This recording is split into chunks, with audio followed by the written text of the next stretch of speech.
It is a gorgeous evening just outside of downtown Indianapolis at the Fishers Event Center for two of the top three teams in the PVF as number 2 Omaha hits the road to take on third place Indy Ignite. About halfway through the regular season in the Pro Volleyball Federation, Orlando at 11-4 in first place. Omaha has a chance to jump into a tie with Orlando in first, and Indy trying to gain ground on both of them. Hello, everyone. We welcome you inside the Fishers Event Center. Emily Eman, Noah Reed with you. So we're at a point about halfway through the regular season. I know there's still about a month and a half to go, but second place and third place, and when you start thinking playoff picture, this one could be really important. The match tonight between Indy and Omaha is extra important because for two of the top three teams in the league, they have to hold on to their positioning come May for the PVF Championship. That only takes 4 teams into that tournament. It is more important than ever to activate that second half of the season mindset, which switches from let's figure things out and get comfortable to it's go time now. And that includes the rookies, too. They're at a point where they've gotten through the first half of the season. It's go time for them, and these two teams have a couple star rookies. Making the jump from the college to the pro level is hard enough, but having an immediate impact and excelling right away is next level. And both Omaha opposite Emily Londot and Indy outside Anna DeBeer have done exactly that. Londot has gone better as the season has gone on and really emerged as a go-to attacker for Omaha. She's coming off her best match of the season against Columbus with 15 kills, hitting nearly 400, earning herself PVF Player of the Week. That's a player that Indy has to focus on tonight. For Indy, Anna DeBeer still coming back from injury, but she's been massive for the Ignite as of late. She needs to be an even bigger presence tonight as Ignite outside Lekator member Mena is going to be out with injury. DeBeer's still not 100% on her explosiveness or strength, but she makes up for it being an incredibly rangy attacker and good with ball control. Offensively, she's an incredibly smart player that sees the block well. Defensively, she's on par with most liberos for what she can do as one of the best passers on the court as well. Well, she's coming off her first professional double-double, 12 kills, 14 digs. This is a look at the starting lineup for Omaha. Brooke Nunneviller, who's been spectacular this season, just under 4 kills per set and just under 4 digs per set, leading the team in both.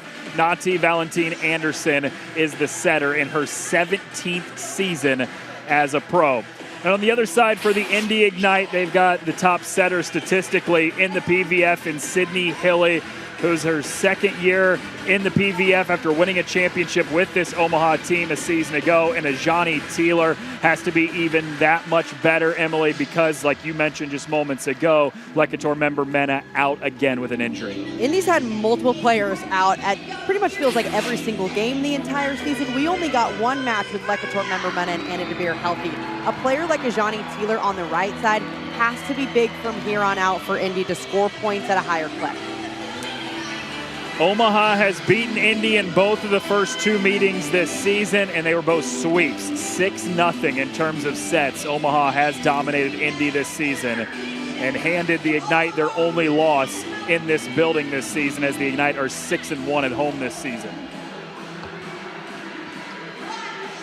Second place, Omaha at 10-4, just a half game back of Orlando for first place in the league. Indy in third place at 8-7. About a month and a half away from the playoffs starting, where the top 4 teams in the league make the playoffs. And here we go from the Fishers Event Center. Right out of the middle, it's Lydia Martin, who's been really good the last couple weeks for Indy. Lydia Martin has been fantastic for Indy. Really, both of their middles have. Her alongside Caroline Crawford have been really good offensively. The key for Omaha is to neutralize them and get them out of the play, because if Indy's middles are involved, that offense becomes really tough to stop.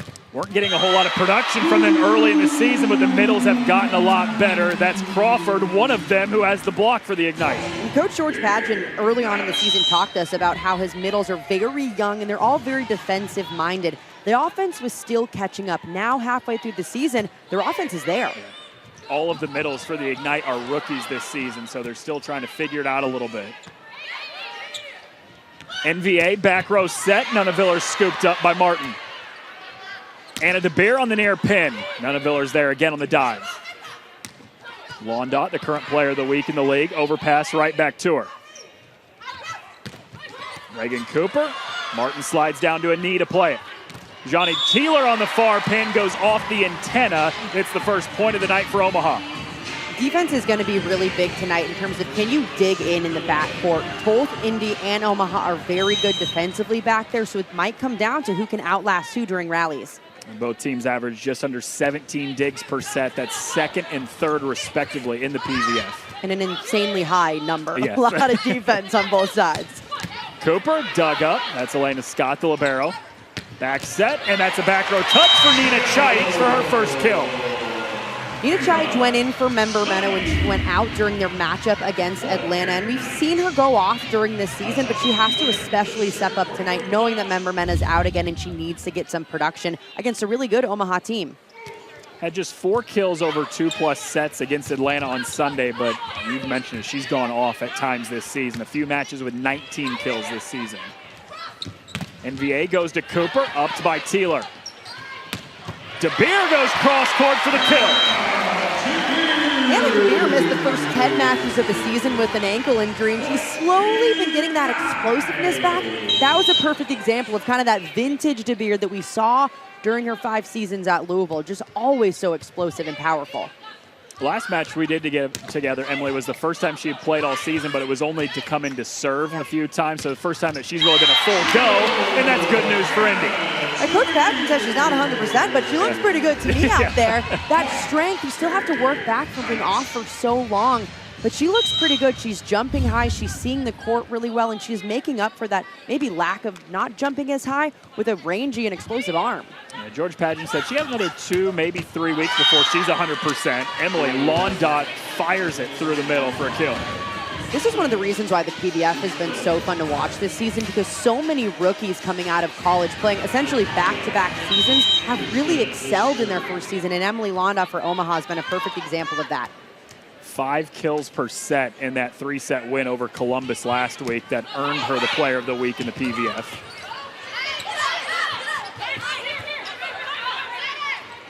Hilly back set. Teeler from the back row zips it through for a kill. Sydney Hilly's doing a phenomenal job spreading out this offense. Omaha's a pretty good blocking team, so Hilly knows that she has to keep the defense guessing. That was a really smart decision, moving forward and setting the ball back.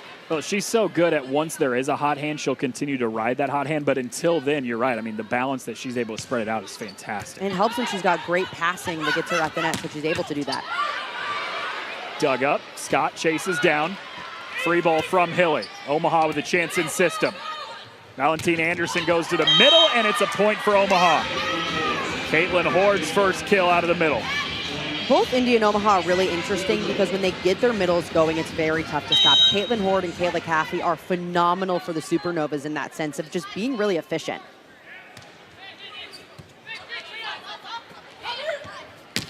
Chaich. It was not touched, and she sails it long point Omaha. That's a play that you'll see Chaich do a lot. She's not necessarily trying to hit the rafters on the other side. She's trying to go for that high hand shot, meaning tooling it off a fingertip or an arm. Omaha's pulled within 2 with a couple points in a row. DeBeer back row. Stays alive. Cooper got a good swing on it while backpedaling. Back set, Crawford off the slide. Hilly looks to Chaich, and she's turned away by Londot. What a read from Emily Londot, the one-on-one stuff. Sydney Hilly goes up on Indy's side and fakes out the middle blocker, sends it outside for the one-on-one, but Londot's all over it. Also had 3 blocks in that win against Columbus last week, and they've had more than a week off, so a fully rested Omaha Supernovas. Chaich into the net. Another point for Omaha. It's a 4-0 run for the Supernovas. And it really is important to have that off time during the season. It was a great time for Omaha to sit down, reset, have some days off that really just helps you gain focus for the rest of the season. They've got another stretch like that coming up too. They play tonight, then they play 2 days from now in Orlando. That's a great effort from Teeler and a free ball from DeBeer. Hord from the middle, right to DeBeer. Teeler goes cross-court. It was her defense that saved the point and her offense that wins the point. Check out this hustle from Teeler going nearly into her bench at that point. Hustles to get back on the court, and then watch her track this play. She knows she has to get all the way back to hit that approach in, and she hit it with just a little extra something. All smiles for Ajani Teeler, and why not? Londot sends it into the net. Indy's lead extends to 2. That's the thing with Teeler, though. I mean, especially in the absence of Legator member Menace, she's got to step up her game to even another level, but she is capable of doing that. Johnny Teeler's been phenomenal all season. Coach Pageant always talks about how she has such a good feel for the game, and even when they have players out, which they have for most of the season so far, as Omaha gets to that point, Teeler knows that she has to be big in some of those matches, and she's done exactly that. A player who started as a practice player a year ago when she came into the league as a rookie with Orlando and comes here to Indy in her first year with the Ignite as an all-star in the PVF. She was a stud in that all-star match as well. She's just crushing it. Really cool to see her just blossom into a really good professional player. Chaich goes off speed. She's got the kill for Indy. But at this level especially, to be a practice player, starting her career as a practice player, and then one season later you turn into one of the best players in the league, I don't think it can be overstated how tough that is to do. It is so tough, not just physically, but mentally as well. You're coming in, everyone coming in out of college is one of the best players in your college team, then you're going to not even playing at all. So that mindset switch is so important, and that's exactly what Teeler did. Nunneviller, my goodness. Brooke Nunneviller is just one of my favorite players to watch in the entire PVF. She plays with so much joy, and she is so dang good on the court. She knows exactly what to do in every situation because she's got an insanely high volleyball IQ. Coming up on a milestone, 2 kills away from 500, also 10 digs away from 500, which will make her the first player in league history to be 500-500. And no player better for that than Brooke Nunneviller, who's so good on both sides of the ball. I mean, she's averaging nearly 4 digs per set and 4 kills per set. She is just so good all around.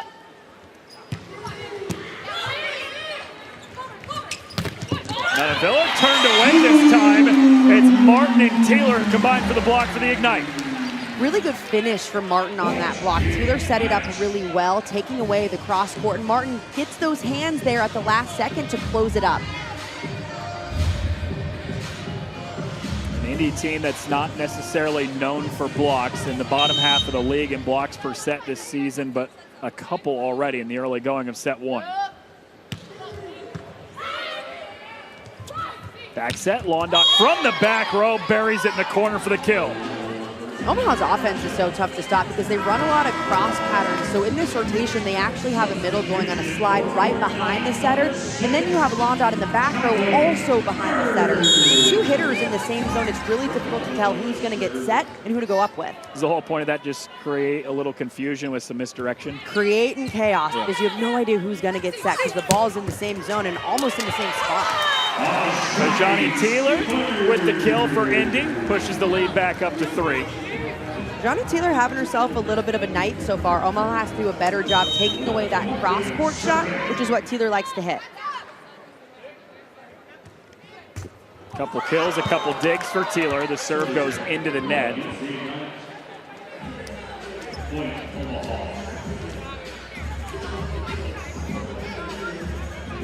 Kayla Caffey, third-year pro out of Chicago, spent her college years with Nebraska, Texas, and Missouri. Back set, Teeler on the far pin, drops the hammer. Teeler again ripping that cross-court shot. That's too big of a seam on Omaha's side. Either the outside blocker has to move that in or the middle needs to be there one step faster. 3 kills now for Teeler. Really nice start to this opening set, and Londot spins it off the block for Omaha. Really nice swing from Emily Londot, hitting that high hand shot, so coming from the back court, hitting a little bit flatter, not putting as much top spin on it to let it go right off those fingertips. One of those rookies we talked about in the Open who's really come on strong in the last couple weeks. Valentine Anderson, the setter, serving. Kylie Murr with a sliding play to keep it up. And Anna DeBeer snaps it down the line. DeBeer showing off her range. She's been whipping this ball cross-court into the seam. This swing changed it up a little bit. Omaha gave her line, and she ripped it right down. I'm calling lies on George Pageant. Yeah. Because Anna DeBeer looks like she's 100% right. Yeah, telling us she's like 80%. What are you talking about? She looks good. Indy Ignite fans so happy to have her after missing the first 10 matches of the season with that ankle injury that she suffered at the end of the season with Louisville. Londot in the far pin, tried to go cut shot, but sent it into the net. Londot trying to do just a little bit too much with that shot, going for a really sharp cross-court shot, a little bit too sharp into the net. 4-point lead with Anna DeBeer still serving for the Ignite. NVA goes outside to Londot. Hilly back set. Teeler off speed. Lunging play by Cooper. And right through the middle, that's Londot again on the far pin. I love that play. Londot identifying just a really high set right in front of her. No one needs to take that second ball. Really good decision to go up and take a swing at it.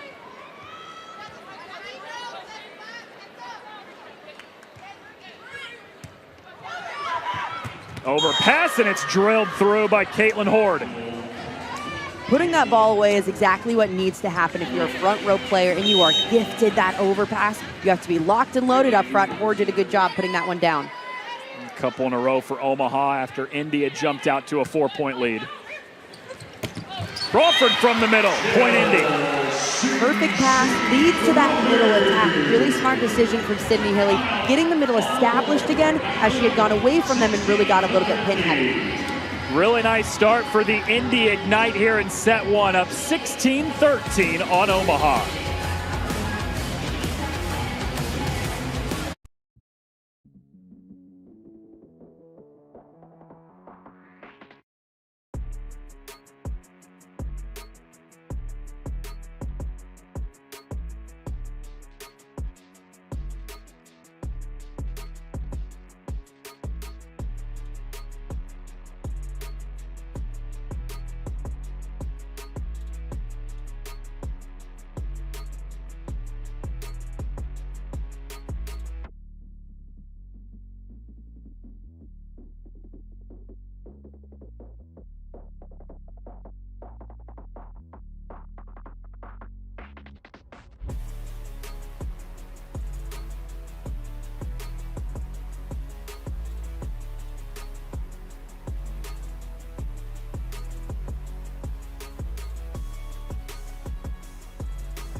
Another fun start inside the Fishers Event Center tonight in set one. Indy Ignite on top of Omaha, 16-13. And Emily, we talked a lot in the open about these are two of the top three teams fighting for potential seeding come playoffs in about a month and a half, and they're acting like two of the top three teams in the league. Yeah, this has been a really fun match to watch because it's been very clean. There hasn't been a lot of mistakes and a ton of defense already played. Both sides, the backcourt doing a really good job.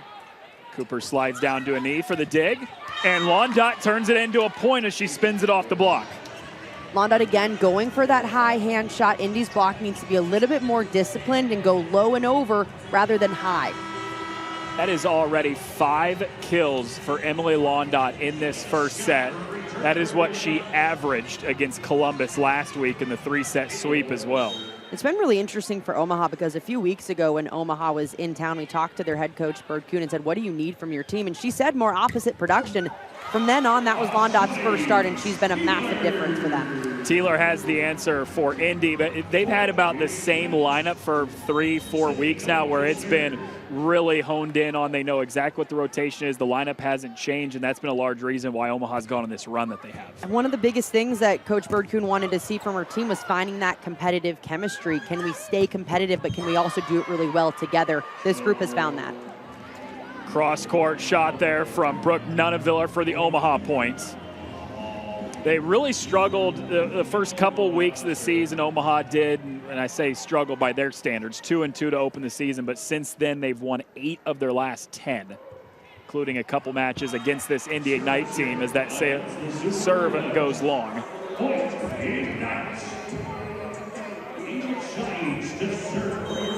The first time Omaha was in this building is kind of when they really started this run that they've gone on recently. It's been really impressive from Omaha because from that point on, about a month ago, they've been able to go on a run. They've gotten comfortable in their lineup. Really the only difference there has been Emily Londot stepping up to provide more production and just more points. Wow, what a point for Omaha. That is incredible for the Supernovas. You never really expect that to happen, but when it does, man, that feels good. This ball coming over, you just hope to get it up and it just trickles over the net. Count that as a kill, come on. Yeah, no kidding. Nati Valentin Anderson, the setter. Pulls the Supernovas within 2, late here in set 1 with Brooke Nunaviller serving. Teeler rips it through to the back row for the point. Every single kill Johnny Teeler has had has been right through that seam in the block. Reagan Cooper, the outside for Omaha, needs to bring that block in and force Teeler to hit the shot that she doesn't want to hit down the line. 6 kills on 9 swings for Teeler, hitting over 500 in this opening set. Back set off the slide, turned away by the defense. It's Crawford and DeBeer up front. Hille looks to DeBeer near pin, sent back. Right back to DeBeer, and this time she rolls it off the block. It's so important as an outside attacker to make sure that you're continuously locked in. You might not get that first swing down, but you have to transition just as hard for that second swing to try to get it down.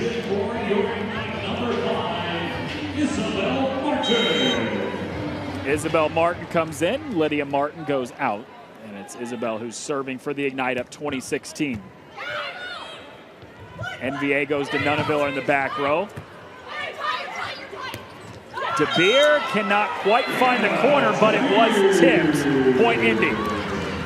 Really smart decision from Anna DeBeer, identifying where that block was. Good vision to see it, just going right off the fingertips.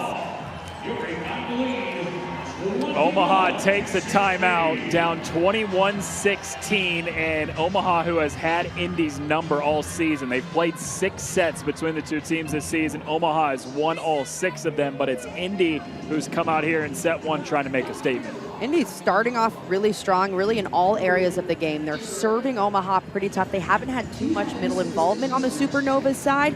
Then for Indy, they're getting all of their attackers involved and really spreading things out. Teeler's doing a good job on the right side, already racking up 6 kills. And Anna DeBeer has done phenomenal on the outside as well, hitting nearly 600 with 4 kills. See right there in the center of your screen, that's Lekator member Mena, who's in the Navy sweatshirt on crutches after she re-injured that ankle in set 2 of last weekend's loss to Atlanta. One of the top players in the league, an all-star. That you hate to see her go down if you're the Indy Ignite, but really it's kind of that next person up mentality where somebody else is going to get an opportunity and they've got to make the most of it. This is where depth becomes so important, and Indy has shown that they have had depth since the beginning of the season. They drafted Anna DeBeer, the number 2 overall pick, but didn't have her for the first 10 matches, so other players had to step up. I think Isabel Martin and Nina Chajic have done a really good job filling in for either DeBeer or Lekator member Mena all season. Poured off the slide out of the timeout. Rather, that's Caffey. Point for Omaha. Good decision for Omaha to establish that middle threat again off of a good pass. Nice execution out of the timeout when they fell behind by 5. Lindsay Krause on to serve. Rookie hometown kid out of Omaha. Almost had an ace. Cooper shoves it down the line. Taylor upped by Krause, returned back to the Ignite side. This is DeBeer that goes into the net. A couple in a row scored by the Supernovas out of the timeout. Lindsay Krause stepping in and doing exactly her job, putting in a very tough serve that Indy ended up handling well, and then taking one off the shoulder to keep that ball alive in the backcourt. 3rd round draft pick, 19th overall by Omaha out of Nebraska this season. Service error though, follows up immediately. Indy pushes the lead back to 4.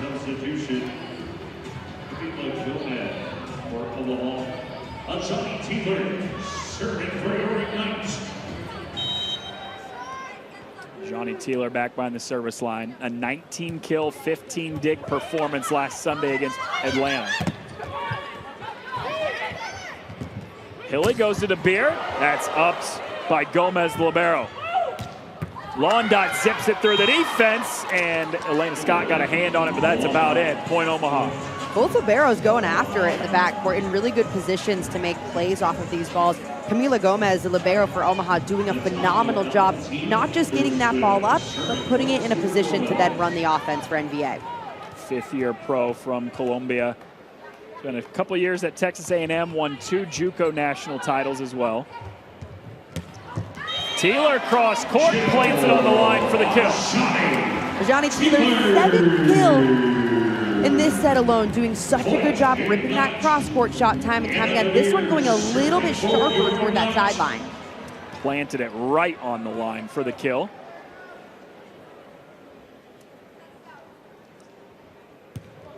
It's already her 7th kill. Indy 2 points away from the set 1 win. Gomez tracks it down. Valentine Anderson back set. Cooper cross court right off the hands of Hilly for the kill. If you know anything about Omaha from this season, it's they're never going to back down. They might be down 3 points right now in the final stretch of this first set. They're going to continue to bring it, and especially if Brooke Nunneviller's up front, expect her to get set a lot.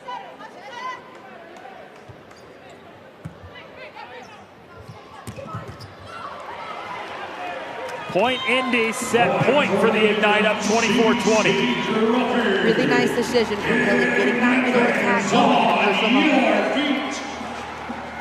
And makes a noise, set point.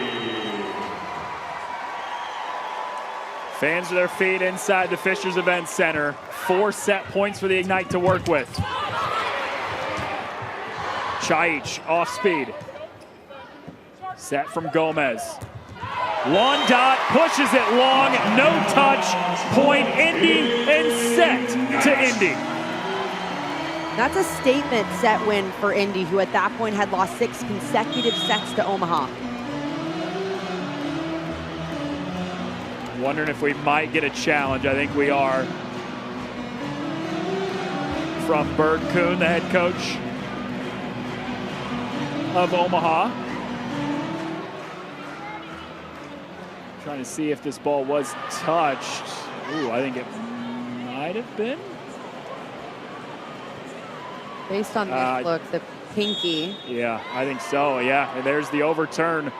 Point Omaha, so the set has not gone to Indy quite yet.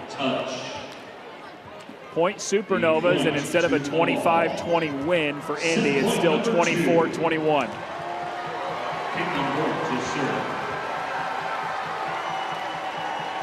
Caitlin Horde to serve for Omaha, down 3, facing set point. Long dot again, overpass. Chance for Indy to win it. Chaich. Cross court for the kill, and that'll do it for set 1.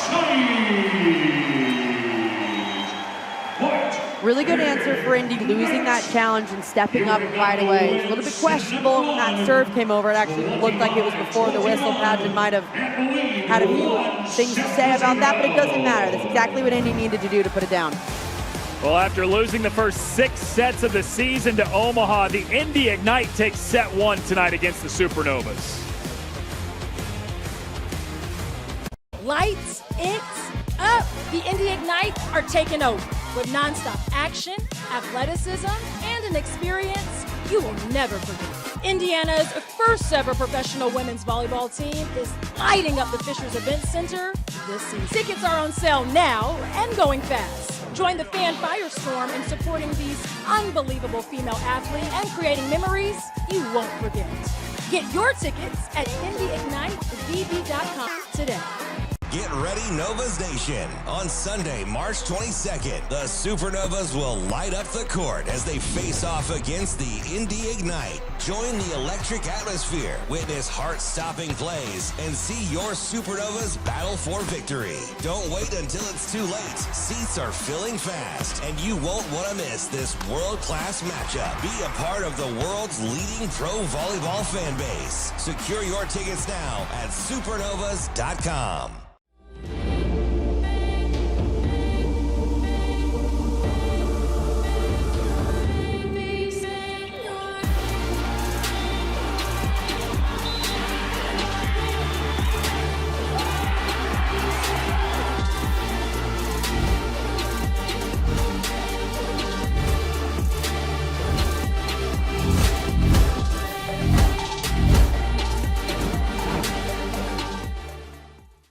When I hear it coming up like that, I just know that things are gonna end bad. La la la la.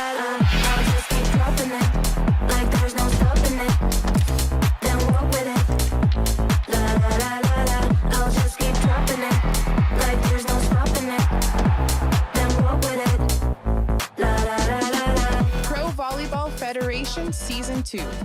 Tickets available now.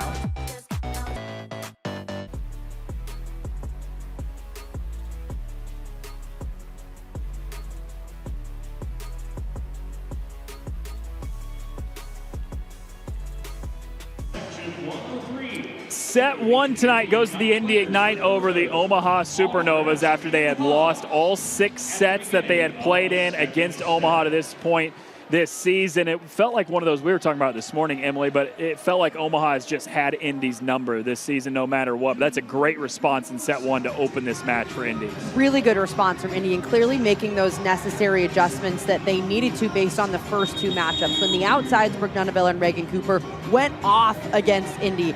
In both of those matches, both those players combined for 26 kills. Tonight, they only have 4 so far through the first set. Now, Emily Londat, she's got 7 on Omaha's side, so Indy could do a better job controlling her. But Indy's defending the outsides really well. This Omaha team has the #1 opponent hitting percentage this season, only team in the league to have it under 200. They hold teams to 195, but in that first set, Indy hits 342. A phenomenal job from Sydney Hilly, distributing the offense well, getting the middles involved, but also spreading things out. 16 assists in that first set for Sydney Hilly, leading the Ignite to a set 1 win. Nina Chaich, the rookie, set to serve it away to get us underway in set 2. Nearly had the ace, but Nunaviller makes a great play. Cross court, Elena Scott with the dig. One hand set, and Beer pushes it over. Nunaviller from the back row is rejected. Indy is all over those outsides, wherever they are on the court. Lydia Martin doing a really nice job tracking where that set is going and going up at the perfect time to shut down Nunaviller. Good start here in the second set for Indy. Comes from the defense, who was also really good in the first and just a little bit long on the serve. Point Omaha, and we're tied at 1.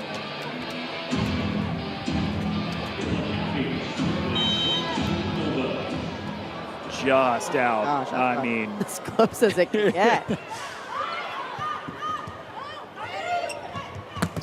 DePere uses the hands. Back set, Londat. Nice dig from Elena Scott. Overpass is rejected by Ajani Taylor. I mean, those blocks do not just happen. That is pure athleticism from Ajani Taylor. Check out this one-handed block. Just getting her hand in the right spot at the right time. So impressive. George Pageant had quite the smile on his face after that one. That was a difficult block, but a great play from Taylor. Allie Batenhorst goes right down the line for the kill. So Allie Batenhorst in for the Omaha Supernovas lineup in replacement for Reagan Cooper, who up to that point just had 1 kill. They need more production from the outside, and Allie Batenhorst has shown over the season that she can provide that off the bench.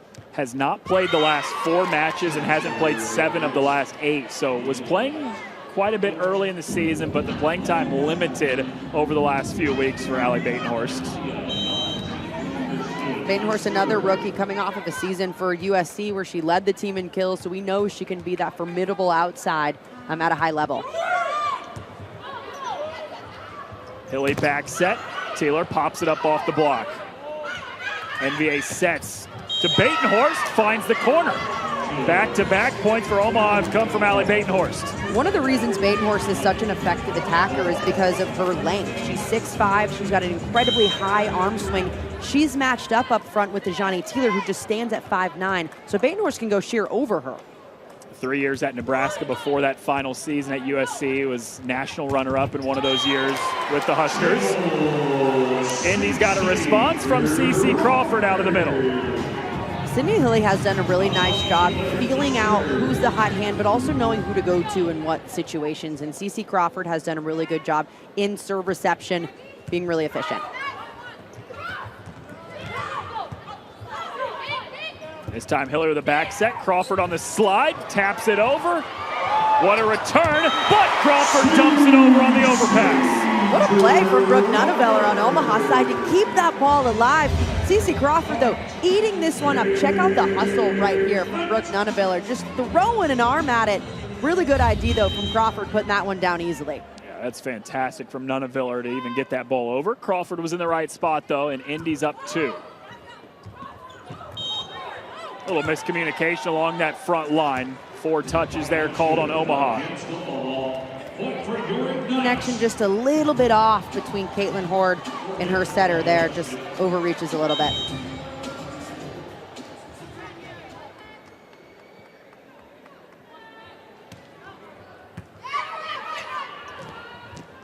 Nunaviller from the back row with a dart. The back row attack for Omaha up until that point had not been very effective with Nunaviller back there. This was a much better set, leading Nunaviller to one direction to take the swing there. That is Brooke Nunaviller's 500th career kill in the PVF, and she is 6 digs away from being the first player in league history to have 500 kills and 500 digs in a career, as Anna DeBeer has the quick response. This is the best that we've seen DeBeer look so far this season, which makes sense considering she was out for a few months with that ankle injury, missing the first 10 matches of the season. She is just getting better and better and stronger. Seeing a lot more high volume swings from her, already 6 kills, less than a set and a half into it. Defense is there again with CeCe Crawford up front. Crawford's been phenomenal tonight on both sides of the ball. She's hitting 500 with 4 kills, and that's her second block of the night. She's also got a lot of really positive touches that have helped slow the balls down for her backcourt.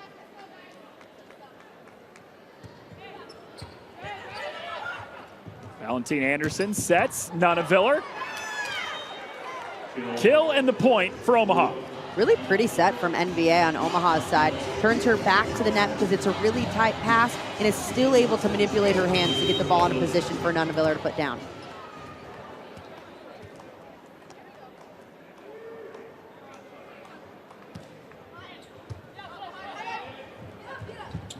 Hilly goes to Chaich, upped by Batenhorst. Nunaviller again on the near pin. One more look for Chaich, cross court. Great dig from Caitlin Horde, but it flies out of play. Point Indy. Even middles got to be able to play defense at the professional level. You have to. Both middles have to serve at this level, so you need to go back there and be able to dig a ball.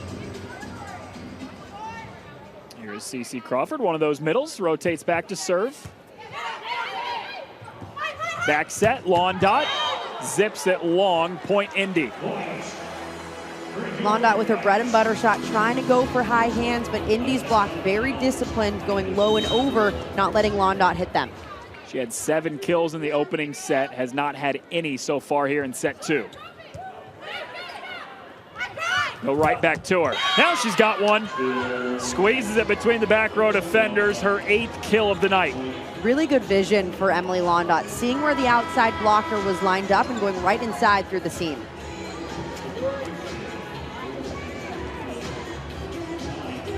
After the kill, the current player of the week in the league rotates back to serve now for Omaha, down by 4.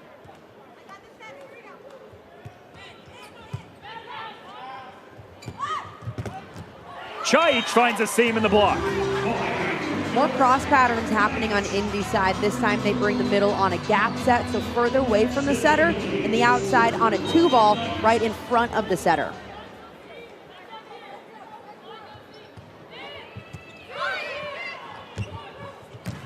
Nunaviller, dug up by Scott. Back row, DeBeer sent away. Taylor goes off speed and drops it down in front of a diving Gomez for the kill. Taylor's been so effective with her power that tip catches Omaha's defense off guard.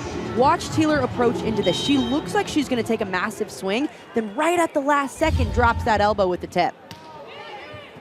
Already her 8th kill. Pedraza tried to dump it over. Instead, she sent back, but Nunaviller finds the floor. I actually really like that decision from Mac Pedraza to step in and try to dump a ball right away. She's in there because she's a tall presence, standing at 6'2", much taller than NBA, who's just 5'10", so she needs to be that physical force up front. I did not see her in the first set at all, but she steps in here in set 2 as the setter for Omaha. Hilly, here's Taylor. Did not find the line. It was wide right, point Omaha. And that one came off Taylor's hand about as fast as we've seen all season. She's really bringing the power on some of these swings.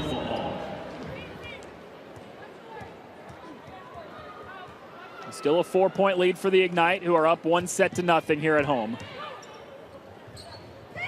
Lydia Martin from the middle. Great play by Londot. The Ignite with a chance in system. Martin out of the middle, drills it to the floor. Beautiful set from Sydney Hilly. Martin doesn't get the first swing down. Hilly repeats right back to her, giving her this ball off of a free ball at a good time in a one-on-one. Coming off her season high 16 kills against Atlanta. She's had double-figure kills in 2 of the last 3 matches for the Ignite. Draws has to chase it down. Batenhorst pushed back. Elena Scott slides down for the kill. Anna DeBeer pushes it into the block. Point Omaha. Nakmadraza's in there to be that physical force, and she does that exactly with defense up front. Just getting those hands in the right spot to put it down. Omaha trying to stay within striking distance, down 4.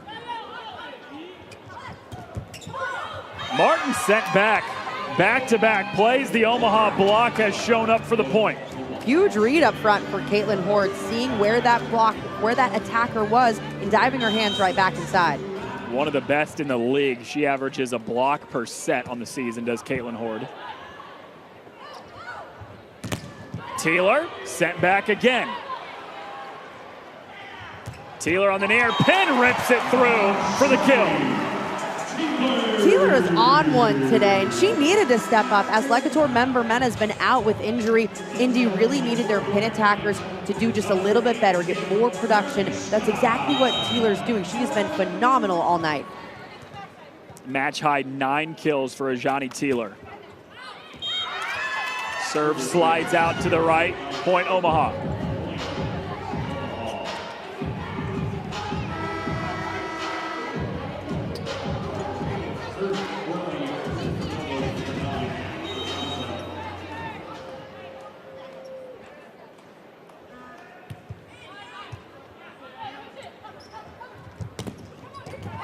Taylor again. Taylor continuing to rip that cross-court shot. Every blocker on the outside for Omaha, no matter who's in there, they have to bring that block in more. First player in this match to 10 kills. Ajani Taylor now back to serve for the Ignite. Pedraza looks to Londot, who is rejected. Crawford up front with Hilly, and the Indy block has been spectacular in the first set and a half. Indy's defense really stepping up, both in the backcourt, but this block has been phenomenal. Every person up there is so locked in, getting those hands low and over. 16-11 the lead for the Indy Ignite, 9 points away from taking a commanding 2-0 lead on Omaha.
Well, here in the Fishers Event Center, it's been all Indy Ignite so far. 2 of the top 3 teams in the league. The Ignite have taken a 1-0 lead, and they also lead 16-11 on Omaha here in set 2. The team has shown up tonight.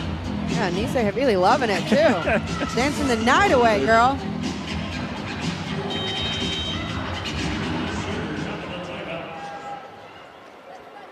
Strong showing for the dance cam here at the Fishers Event Center. Out of the timeout, Caitlin Horde drops it to the center of the Ignite defense. Really good job out of that timeout for Omaha's serve receive to nail that pass right away, getting Pedraza the ability to get her middle going. Caitlin Hort, a 4-time All-American at Penn State, so spent a year with Nebraska. Taylor goes high off the hands, point Ignite. Just feed her all night long. She's got the hot hand. Everything that Taylor is touching is turning into positivity on her side, finding ways to get kills in many different ways. That is 11 kills already in the first 2 sets for Ajani Taylor. So we talked about with Hilly is, yes, the balance. She can really spread it out, but she knows where the hot hand is. And on the other side, Caitlin Hort's been the hot hand for Omaha the last few points. And Caitlin Hort has been fantastic. She's made massive jumps in her game just this season alone. And Coach Berg-Kuhn told us in the beginning of the season, she was the biggest surprise coming in with how much she improved from year to year. But even over the last few weeks, she's been just as impressive with the jump she's made. Roll shot from Crawford is returned, and then it's Hilly, the setter, who gets the wind up in the kill. Good heads-up play from Sydney Hilly, getting her first kill of the night. Big aggressive up front. George Padgett said, I want her to be more aggressive and look for her opportunities for her own offense. That was one of those on a play that was a bit of a scramble where she scores the point.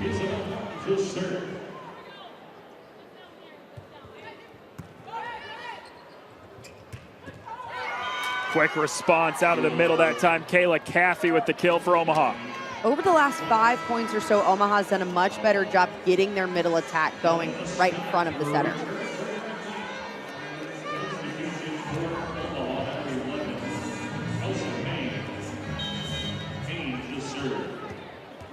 Comes Kelsey Payne, 7th-year pro out of Austin, Texas. Has not played in the last 3 matches, but comes in to serve now.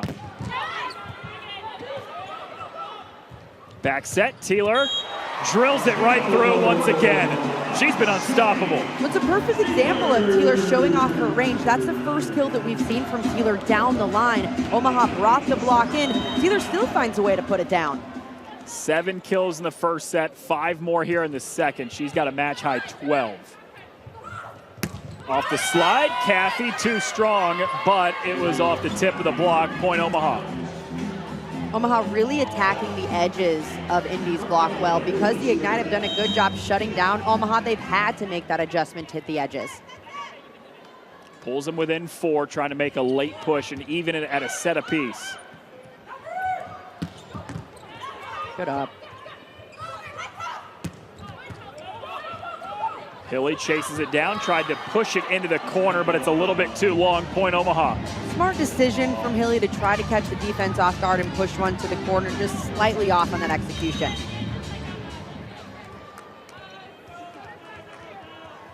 Comes Brooke Nunaviller.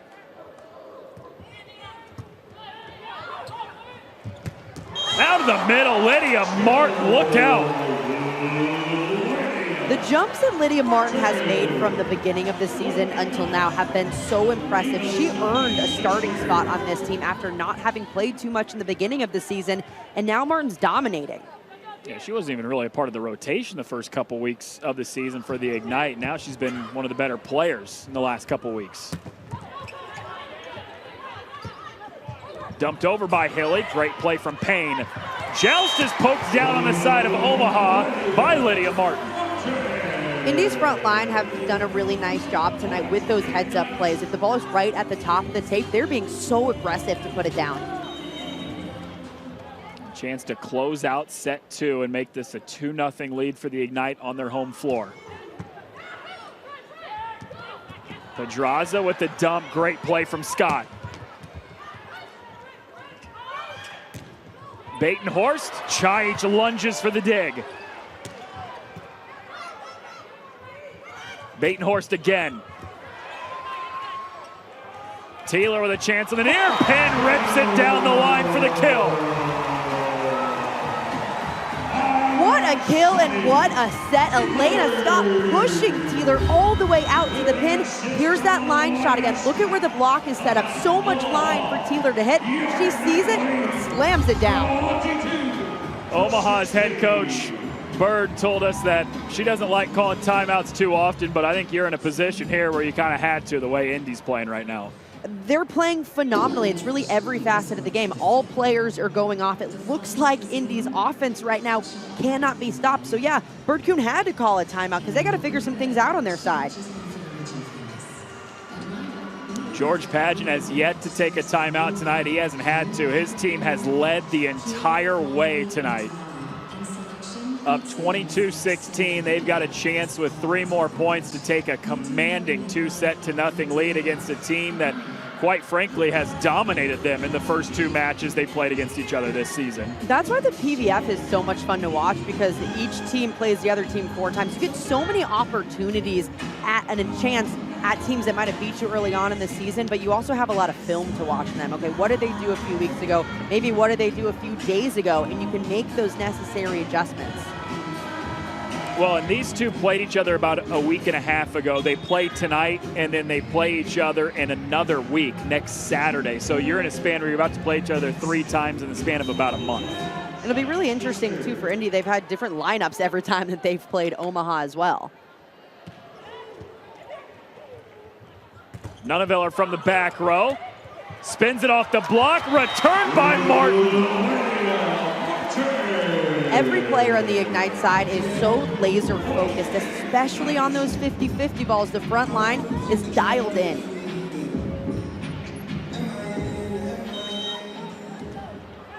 (23-16) the lead for Indy. Already took set 1, on the verge of taking set 2. Batenhorst drops it into the center of the defense. They needed that point. Yeah, a little bit of a change up on Omaha's side. They've gone with power all night long. Sometimes you need to just throw in an off speed to kind of change up that momentum a little bit. Batenhorst, 2nd round draft pick, 15th overall by Omaha. Serve is long. Indy has set point and 7 of them to work with. On your feet, let's light it up. Set point. Lydia Martin to serve, set point for the Ignite. Hill, a back row set for Chaich, zips it long, point Omaha. Hilly hasn't gone to that back row attack from the outside too much during this match, so kind of just switch things up and go to it here at set point. Mac Pedraza to serve, the setter for Omaha.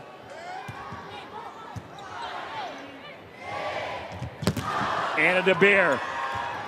Great chase down from Gomez to keep the point alive. And Ajani Taylor terminates to win set 2.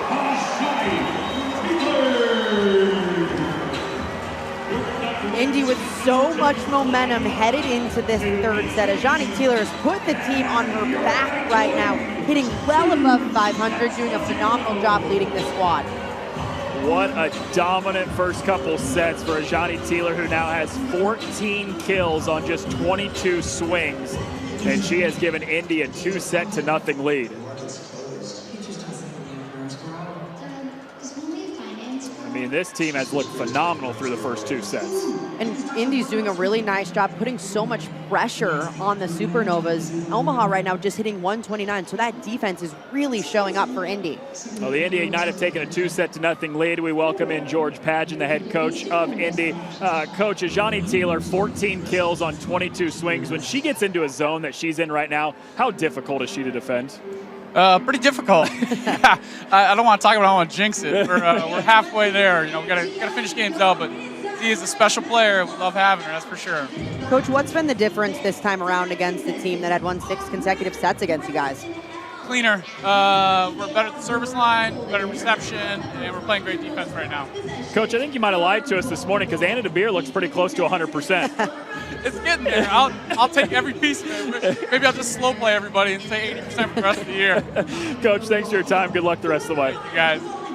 That is George Pageant, head coach of the Indy Ignite. His team up 2-0 against the Omaha Supernovas in a battle of 2 of the top 3 teams in the league. When we come back, we'll break down the first 2 sets from the Fishers Event Center. Lights, it's up. The Indy Ignite are taking over with nonstop action, athleticism, and an experience you will never forget. Indiana's first ever professional women's volleyball team is lighting up the Fishers Event Center this season. Tickets are on sale now and going fast. Join the fan firestorm in supporting these unbelievable female athletes and creating memories you won't forget. Get your tickets at IndyIgniteVB.com today.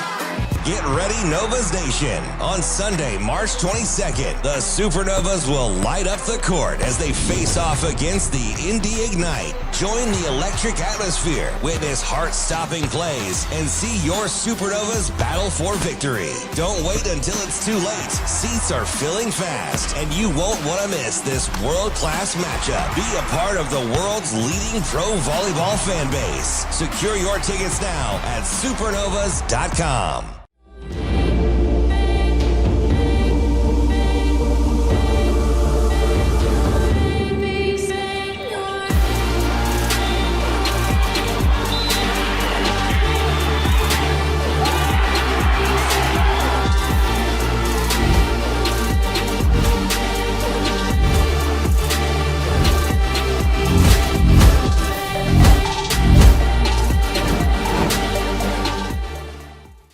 Lights, it's up! The Indy Ignite are taking over with nonstop action, athleticism, and an experience you will never forget. Indiana's first ever professional women's volleyball team is lighting up the Fishers Event Center this season. Tickets are on sale now and going fast. Join the fan firestorm in supporting these unbelievable female athletes and creating memories you won't forget. Get your tickets at IndyIgniteVB.com today. Get ready, Novas Nation. On Sunday, March 22nd, It has been all Indy Ignite through the first two sets at home against the Omaha Supernovas in a battle of two of the top three teams in the league. The Ignite take a 2-0 lead, and they've got a chance to sweep in front of the home crowd coming up next. We welcome you back inside the Fishers Event Center. Emily Eman, Noah Reed back with you. You can make the case this is the best defense in the league when talking about Omaha, but Indy in the first two sets just hit 356. Indy has done a phenomenal job offensively in multiple ways. They're getting it done with a lot of production from different people. Sydney Hilly, the setter, is setting an incredibly balanced game. All 5 attackers right now from Indy have 4 or more kills, and especially Johnny Teeler, who is just going absolutely off right now. Yeah, 14 kills on 22 swings for her. In set one, right out of the gate, Indy got off to a good start. And Indy's offense really showed up right from point one. Sydney Hilly has kept it balanced and really spread out. One of the biggest reasons why is their passing has been phenomenal tonight, passing nearly 60% in system. That allows Hilly to keep the offense spread out, make sure to get the middles going. And then when you got a hot hand, you just got to feed them. Johnny Teeler right now, the opposite for Indy.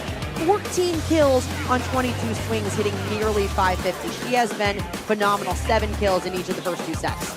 Omaha made a late run in set one, but Indy able to finish it off, and then they started set two the same way they ended set one. The biggest difference, Coach Pageant said they're cleaner, but also Indy just looks a lot more confident against this Omaha team, who even when Omaha's throwing chaotic plays at them, they look very calm and are really handling them in a confident way. And that shows that this team has really grown in the last month. The only 2 matches Indy has been swept this season came against Omaha. They hadn't won a single set against the Supernovas until tonight. Now they're up 2-0. And really every way through every statistical category, Indy's got the advantage right now. And Indy is trying to continue to keep the pressure on Omaha. That was not something that Indy did the first 2 times around when they faced them. Now they're throwing the Supernovas into chaotic situations and not allowing them to get comfortable. We'll find out next if Omaha has an answer in set 3 or if the Indy Ignite can sweep Omaha in front of the home fans. It's 2-0 Indy as we head to the 3rd set coming up next. Lights, it's up! The Indy Ignite are taking over with nonstop action, athleticism, and an experience you will never forget. Indiana's first ever professional women's volleyball team is lighting up the Fishers Event Center this season. Tickets are on sale now and going fast. Join the fan firestorm in supporting these unbelievable female athletes and creating memories you won't forget. Get your tickets at IndyIgniteVB.com today. Get ready, Novas Nation. On Sunday, March 22nd, the Supernovas will light up the court as they face off against the Indy Ignite. Join the electric atmosphere, witness heart-stopping plays, and see your Supernovas battle for victory. Don't wait until it's too late. Seats are filling fast, and you won't want to miss this world-class matchup. Be a part of the world's leading pro volleyball fan base. Secure your tickets now at supernovas.com.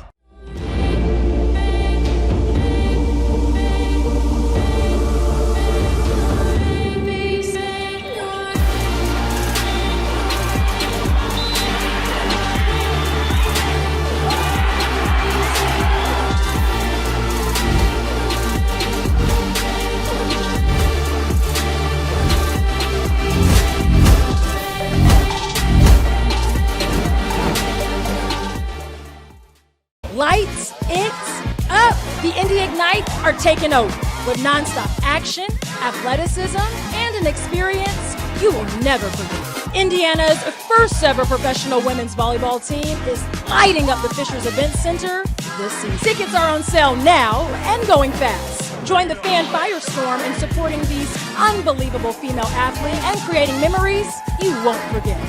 Get your tickets at indyignitevb.com today. Get ready, Novas Nation. On Sunday, March 22nd, the Supernovas will light up the court as they face off against the Indy Ignite. Join the electric atmosphere, witness heart-stopping plays, and see your Supernovas battle for victory. Don't wait until it's too late. Seats are filling fast, and you won't want to miss this world-class matchup. Be a part of the world's leading pro volleyball fan base. Secure your tickets now at supernovas.com. We got it next. That's how you finesse. We come for they next. Beautiful comeback swing. Ball was blocked straight down. What a rocket out of the back. Now they calling my phone, yeah, but I'm all in my zone. They not a threat. Tell them reset. She is absolutely white hot. And a nice block on the outside. Yeah, all on my own, yeah. Went and brought it back home. What a final rally. Lights, it's up! The Indy Ignite are Heading to set 3 from the Fishers Event Center with the Indy Ignite on top of the Omaha Supernovas, 2-0 and a chance at a sweep here at home this evening. And what has, at this point so far, Emily, been a tough matchup for Indy. They've lost all 6 sets they had played against Omaha coming into tonight, but it feels like a completely different team. Indy looks a lot more confident. They're gelling a lot better than what we've seen. The Ignite have been pretty up and down this season, mostly because they've dealt with so many injuries. Yeah. They have missed Anna DeBeer for the first 10 matches of the season. They switched their libero. Now they have Lekator member Mena out, and outside Anita Chaich filling in for her. So they've gone through a lot of different lineups, and that allows the team not to feel as comfortable with each other. But this is the most that we've seen them look comfortable with this new lineup. We talked about Lekator being out right off the top of the show, but then we haven't really alluded to it a whole lot the last 2 sets, but that makes it even that much more impressive what Indy's offense is doing tonight. It's been so impressive, and honestly the most impressive part to me is that the serve receive has done a phenomenal job with Chaich, Scott, and Zavir working so well together, allowing Sydney Hilly to run a balanced offense. Brooke Nuneviller to serve to get us underway in set 3 for Omaha, who's down 2-0. And Lydia Martin is rejected by Kayla Caffey up front. The Supernovas start the scoring. Well, the middles for Indy had done a phenomenal job through the first 2 sets of hitting efficiently and shots that weren't able to be defended. Omaha had to make that adjustment and get the block in a better position, and they did at point 1. Nuneviller's serve is a bit long. Point Indy to even it up at 1 apiece. Feels really crucial at the start of this 3rd set for Omaha to get off to a good start and try to bounce back from losing 2 sets in a row. It really becomes difficult if you go down 4 or 5 points to try to rally your team to get back in it when you're already down 2-0. The beginning of this set is really important for the Supernovas. Anna DeBeer sent back. Johnny Teeler blocked as well. DeBeer drops it down in the center of the defense for an Indy point. DeBeer, phenomenal switching up her shots. We've seen all power tonight so far. This time drops right in the middle of the court. We call that in the donut or campfire area, in the middle of every single defender. coming off her best match of her young career as a rookie who missed the first several matches of the season. Had 12 kills, 14 digs against Atlanta. Has had another really nice match tonight as well. Kathy off the slide for the Omaha point. Kathy is really trying to provide a spark for the Supernovas. We saw that first block, point one. Then she got a couple really good touches in that second point, and now trying to get her offense going as well. Was a national champion at Texas, was a national runner-up at Nebraska. Back set, Teeler rejected. A little bit of a scramble. Scott keeps it up, and a free ball back to Omaha. Batenhorst rips it cross court. Great swing from Allie Batenhorst, ripping that cross court shot. When Omaha's in system, their outside set is a little bit faster. That doesn't allow the middle on the opposite side to close for the seam. 3-2 lead for Omaha in the first few points, but it's tied right back up at 3 as Kathy goes into the net on the serve. See a change on Omaha's side during this. They'll keep Kelsey Payne in after Emily Londot, 7 kills in the first set, but just 1 kill in the second set. They need some more offensive production on the right side. That defense really locked down for Indy in set 2 against Londot. Kept up. Crawford, though, cannot send it over. It's an Omaha point. Not a great connection between Mac Pedraza and Kelsey Payne, but they find a way to make it work. Payne just getting the ball over, but still keeping pressure on Indy. Omaha team that has won 6 of the last 7. A stretch that started the first time they were in this building. Anna DeBeer snaps it down the line for the kill. Anna DeBeer's court vision is just insane. Coming in as a rookie, normally it takes years and years to develop this kind of vision and high IQ that you have, but she does such a good job seeing the block in front of her, where those hands are, and avoiding them. Knows where to go on the court and also what kind of shot to go with, whether she's going to rip or she's going to go off speed. And she does such a good job with that, whether she's manipulating her hand, her shoulder, her body, whatever it is. Chaich did not find the hands. Point Omaha.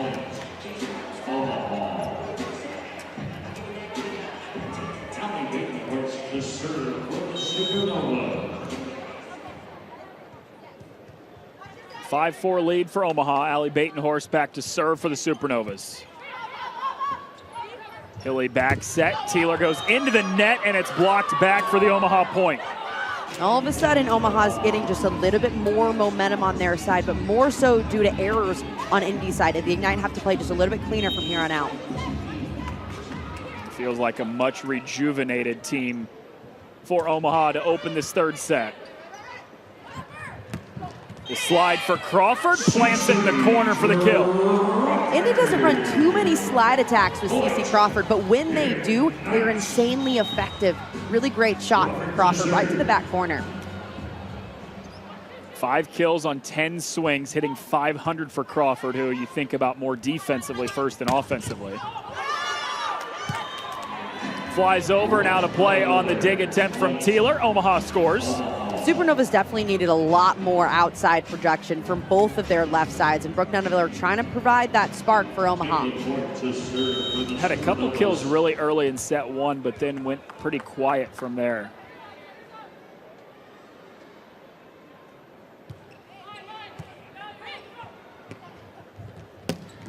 Hilly goes right back to Teeler. It's dug up. Kelsey Payne off speed. Chaich spins it off the block. It's a point for the Ignite. Good take from the libero in the backcourt from Indy. Number 9 in white, Elena Scott, controlling that pass. In these quick bang-bang plays, she not only gets a good touch, but gets it up for Sydney Hilly to run a good offense with. Caffey out of the middle, squeezes it between the back row. The Supernovas need to continue to keep their middles involved. Whether it's Horde or Caffey up front, Pedraza needs to keep them in this offense. It was Horde who provided a little bit of a spark early. Now it's been Caffey here in set 3. Martin out of the back row, or out of the middle, sails it wide right, point Omaha, and this is the largest lead the Supernovas have had at any point tonight, up 3. more so due to errors on Indy's side. They're not hitting efficiently. We're seeing a lot of balls go out of bounds or in the net. Indy needs to clean it up. Instead, it's another block and a point for Omaha.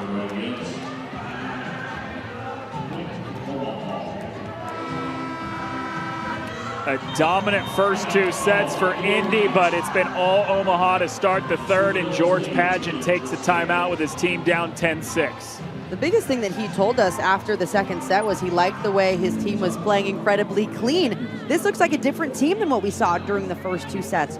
Omaha looks completely dialed in and is playing clean, and Indy, on the other hand, they're hitting negative right now during this third set. Been a tough start to this third set offensively for the Indy Ignite. Give credit to Omaha too. The defense has had a couple blocks, and the Supernovas have jumped out to a 10-6 lead on the road here in set 3. And you knew, I mean, as good as this Omaha team is, and they are very good, that just because they were down 2-0, they were not going to go away easily. Oh, this is a very gritty Omaha team. When you have players like Brooke Nuneviller on your team, or Reagan Cooper, Kayla Kaki, these are players that just love to go out there and play the game. So they want to play as much as possible. They need to continue to have that fight throughout the next. They're hoping for 3 sets. Looking for a reverse sweep potentially. Omaha down 2-0, but up 10-6 in the third. Jumped out to a great start here in set 3. Out of the timeout, it's Kelsey Payne serving. Billy back set.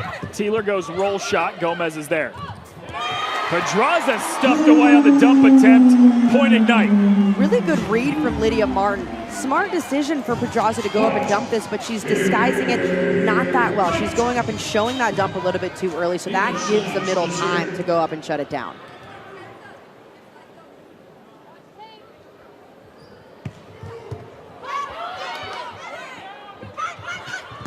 Nuneviller turned back. Free ball slides out of play. Point Indy. The Ignite have scored a couple in a row out of the timeout. Doesn't count as a block, but that play kind of felt like it should based on how good Teeler looked up front, shutting that ball down. Omaha got a touch on it, but not enough. Either way, point for the Ignite, who have pulled back within 2. Serve just does not quite find the line from Chaich, and I think we might be taking a look at this. And you can't challenge in or out because that comes automatically, but what Indy's doing is challenging a touch call, thinking one of the back row players actually maybe clipped him.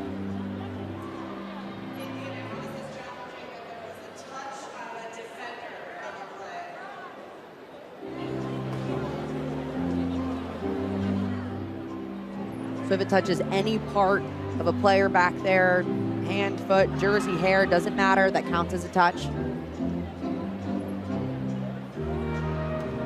It was Batenhorst who was the closest to it, who might have potentially touched it for Omaha.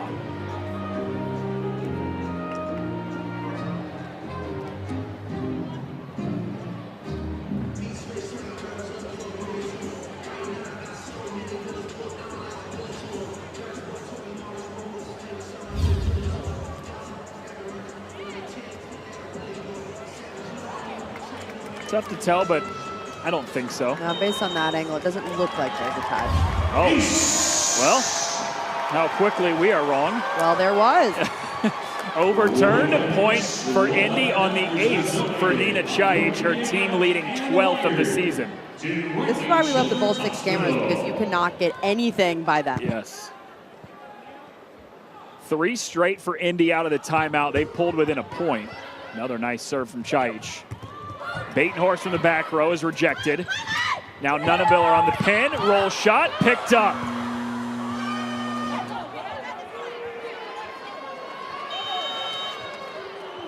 Well, what happened here? There are certain plays that you have to challenge in rally.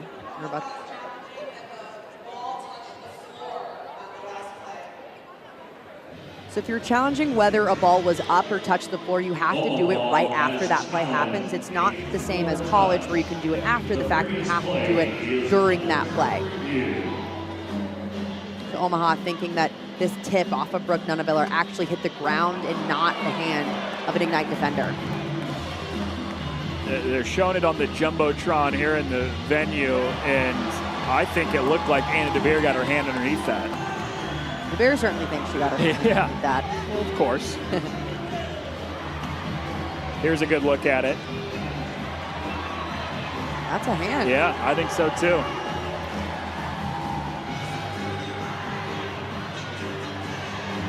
It's almost a double stack right there with Haley coming in too. Point Indy. After review, the point to the Ignite. During those plays, if you are wrong on that challenge mid-rally, other team gets the point. Yeah, so even though that point was still going on, Indy wins the point. They've tied it at 10 after being down 10-6. Batenhorst rips it to the back row, and she hits the line for the point.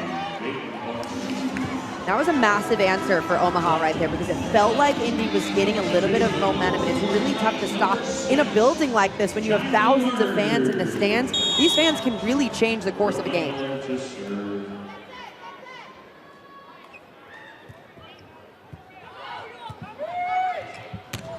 DeBeer cross court, upped by Gomez.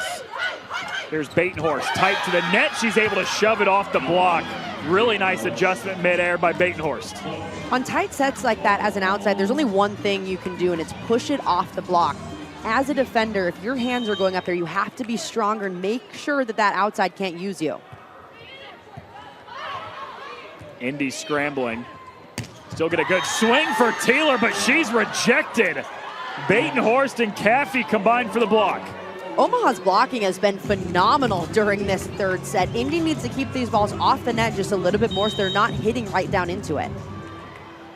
4 blocks in this set alone for Omaha, up by 3. Nearly an ace, but Elena Scott with a lunging effort. And Ajani Taylor's got the point for Indy. Taylor going back to what she did best, just that easy cross-court shot, getting her first kill of this third set. Carly Scott checks in for the first time tonight. Local from nearby Carmel High School. Caffey blocked. Cece Crawford up front with the rejection. Crawford has been fantastic up front. She has such good feel for the game, knowing who's going to get set and which way to dive. A lot of that comes from a scout, too. You are constantly scouting where players are hitting it in what situations to make those slight adjustments.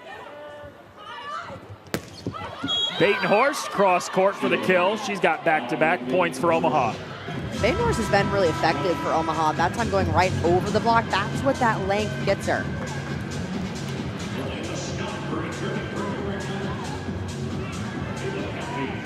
Six kills on the night for Allie Batenhorst, who hadn't even played in 7 of the last 8 matches for the Supernovas. But getting a lot of time tonight. Did not play in the first set, but has in the second and third sets.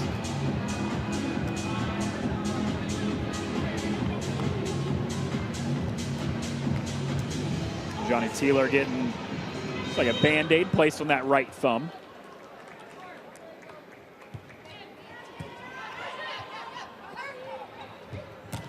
Anna DeBeer rips it down the line, but dug up by Payne, who now has got the swing.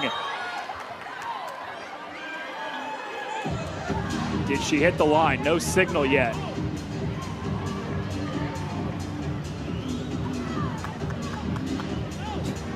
Mile dive idea. Looked about as close as it could possibly get to that line. Still have not been given a ruling.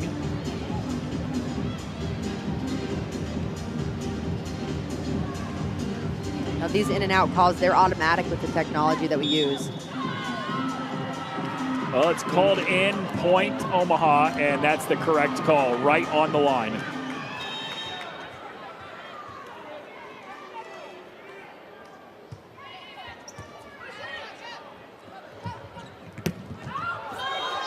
Taylor's been the response every time for Indy, and she pulls it back within 2.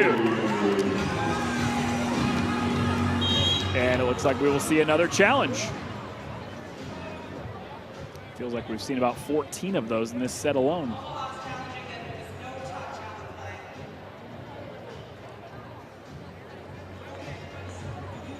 So Omaha wants this one looked at to see if there actually was a touch or not on what has currently been ruled a kill.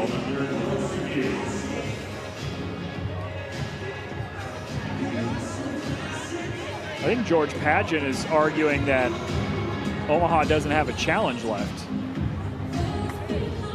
They did lose that one on the Anna DeBeer pancake earlier in the set.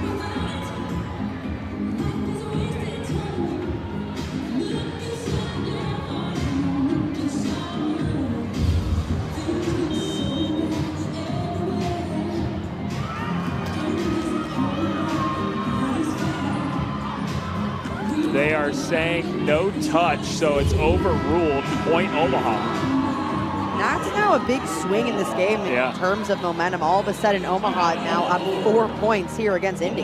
Instead of a 2-point lead, it's now 4 on the overturn call as Omaha is trying to avoid the sweep on the road against Indy.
Well, the Indy Ignite at home up 2-0, but it's been Omaha here in set 3 that has climbed out to a 4-point lead, 16-12, trying to avoid the sweep here on the road. It's a great play by Brooke Nuneviller on the dig. Crawford sent it back. Teeler on the far pin is rejected. That Omaha block has been phenomenal here in the third. It's been outstanding. They've had 5 in just this set alone. The Indy Ignite attackers look a little bit hesitant right now. They're just going right into it. They need to do a better job of swinging high and going for edges or going around it. Only 1 point after the media timeout, and George Pageant uses a timeout himself with his team down 17-12. Just complete flip of the script for really both sides. Omaha looked down for the count after those first 2 sets, but they found some offensive rhythm now.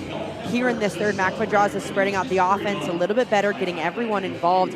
On the flip side, Indy's hitting negative 136 right now, so nothing is clicking on their side after hitting 350 through the first 2 sets. I was going to ask you what the difference has been for Omaha, but I feel like the answer would be quite literally everything. I mean, everything's flipped. Every facet of the game. They're serving a little bit tougher, which is putting Indy in difficult situations to run their offense, and that's really feeding into the defense of Omaha. They're digging a lot because Indy's been out of system, and the blocks either getting really good touches or they're stuffing balls that have just been too tight. And offensively for Indy, the only source of offense that they've really had in this third set has come from Ajani Teeler.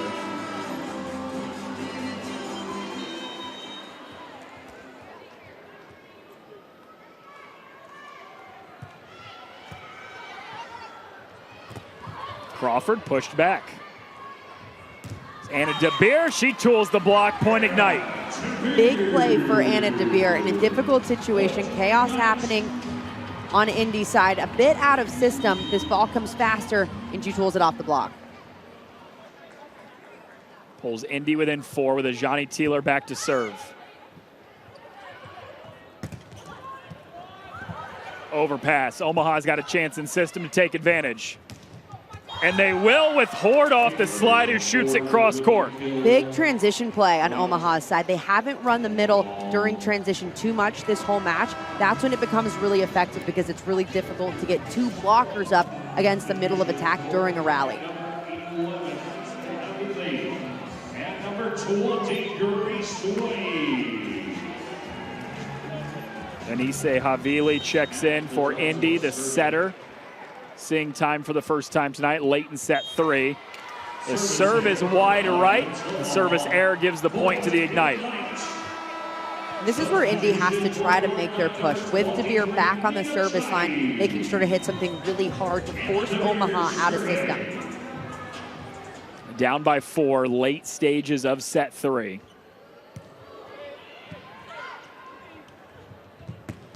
Nuneviller from the back row snaps it off the arm of Scott. Really good swing from Nuneviller. She wasn't led too much, meaning she was hitting a little bit behind her head, but she snapped down even more to put more topspin on it and drop that ball.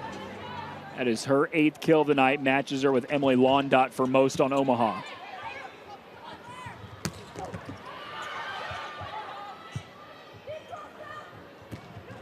Payne, right on the line for the kill.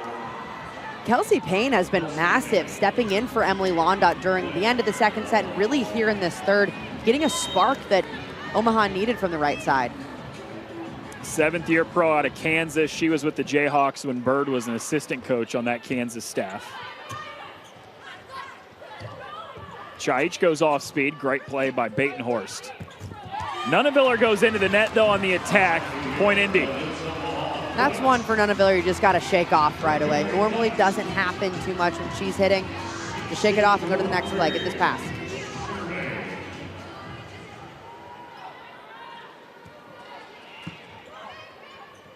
Pedraza goes to Nuneviller, who tools the block. Point Omaha, and the lead is out to 6 for the Supernovas. And that's how you shake it off for Brooke Nuneviller. Much better swing that time around, going a little bit higher with it. Eclipsed 500 career kills earlier tonight. She's just 3 digs away from 500 digs, to make her the first player in league history to have 500 and 500 in a career. Cross court, buried in the corner by Chaich. Beautiful swing from Chaich, just going to the back corner, splitting the defenders between left and middle back. Watch where she attacks this ball. It's not with too much pace, but she perfectly places it between the defenders.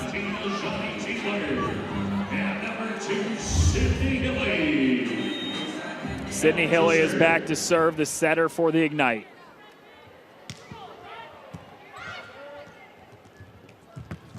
Nuneviller, too strong, point Indy. The Ignite trying to make a late push here in set 3, down by 4. And this is where Omaha really needs to focus and play clean to end this set and not crack the door open for Indy anymore. Nuneviller shoves it down the line. Great effort from Teeler and a free ball from Chaich. From the middle, it is wide left on the attack from Caffey, and Indy has rattled off 3 points in a row. Those are the plays that can't happen on Omaha's side. They have to continue to keep the pressure on Indy. This Ignite team feeds off of momentum. When they can get the crowd going and get themselves hyped, they're tough to stop. 6-point lead has been shrunk to 3. Payne is dug up by DeBeer. Chaich near pin. Back set, Batenhorst from the back row. And Hilly tried to make a play on it, but couldn't. Point Supernovas. Hilly almost right there to bring that ball back. I mean, that could have been a set-changing play, and all of a sudden, Omaha now keeps that 4-point lead. Just 3 points away from winning their first set of the night, with their backs against the wall, down 2 sets to nothing. Gomez, great dig.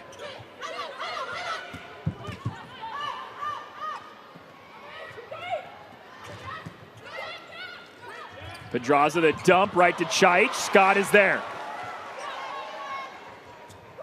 Back set, Payne near pin, upped by DeBeer.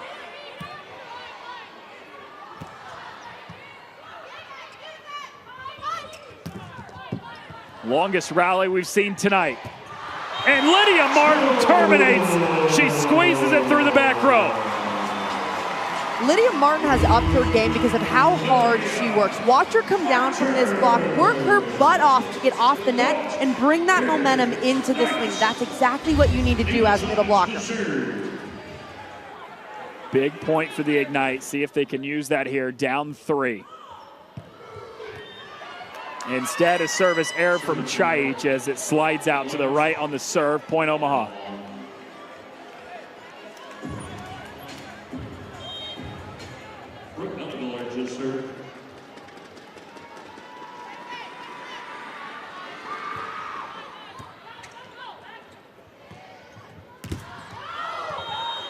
That never touched anybody up front for Omaha. 4 touches against the Ignite, and it is set point for Omaha. Indy will challenge to see if this was touched at the net or not.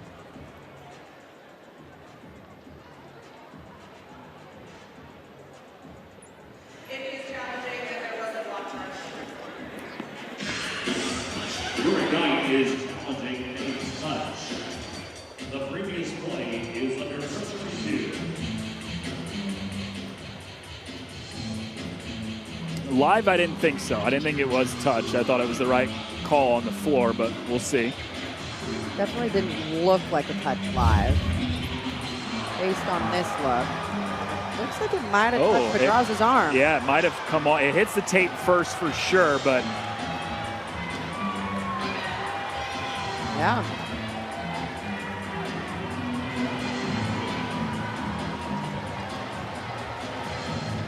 Based off that first angle, it definitely looked like it touched Pedraz's arm. yeah, I think that first angle gave a pretty good look, but stays 24-19.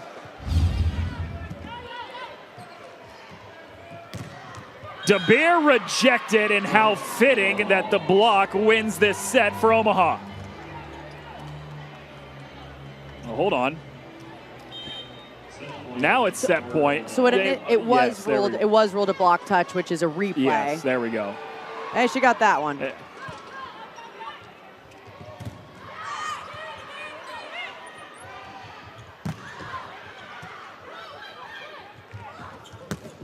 Peyton Horst, sliding dig from Elena Scott. Ajani Taylor rolls it off the block, point Ignite, and they stay alive on the first set point. Taylor bringing a little bit more power here at the end of the third set. That's what Indy needs to do from here on out. Continue to swing with power.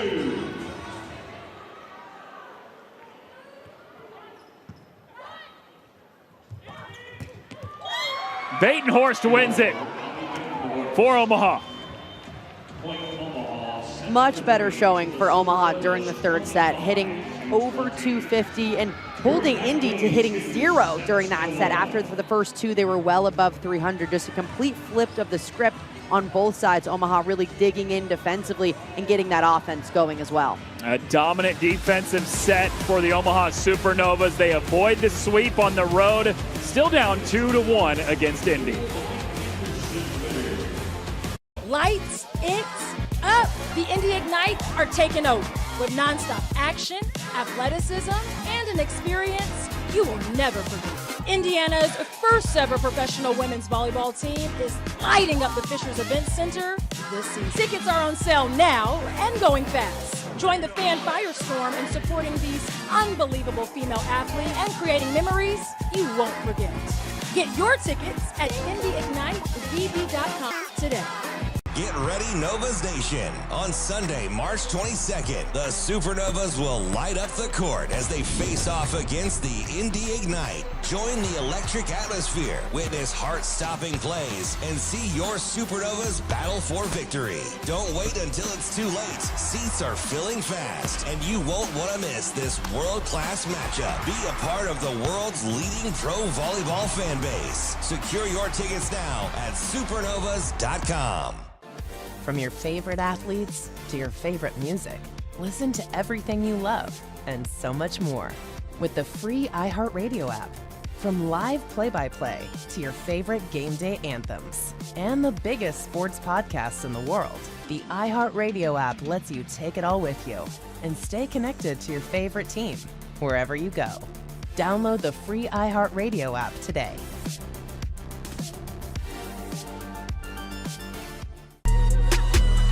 We got it next. That's how you finesse. We come for they next. Beautiful pass away. Ball was blocked straight down. What a rocket out of the back. Now they calling my phone, yeah, but I'm all in my zone. They not a threat. Tell them reset. She is absolutely white hot.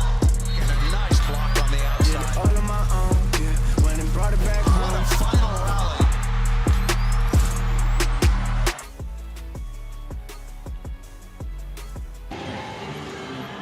Well, after being down 2-0 and facing a potential sweep on the road, the Omaha Supernovas respond in set 3, and it was dominant defensively, Emily, to force a fourth set. Their defense was outstanding. They put up 6 blocks during that third set, really turning it on in the front court. Indy has to do a much better job offensively, keeping this ball off the net so they're not hitting right down into Omaha's hands.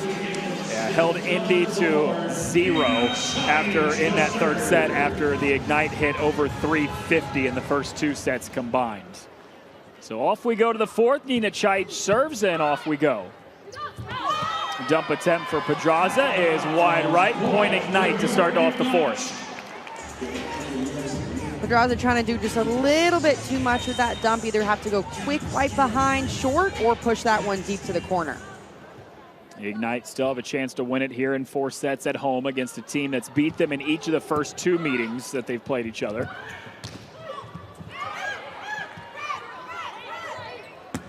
Anna DeBeer can't quite find that corner. Point Omaha. Good defensive play on Indy's side to try to get the offense going. DeBeer just going a little bit too high, trying to find hands.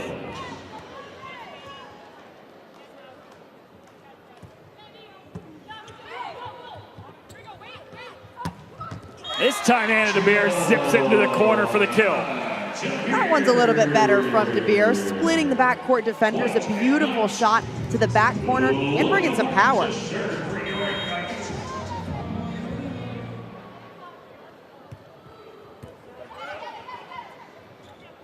Back set, Nuneviller goes roll shot. Overpass from DeBeer. Still alive, punched over. Batenhorst pops it down the line for the kill. Batenhorst has been the biggest difference maker for Omaha. She put up 6 kills in the third set, leading the Supernovas, really sparking that fire for them. 9 kills on the evening now for Batenhorst, who did not even play in the first set.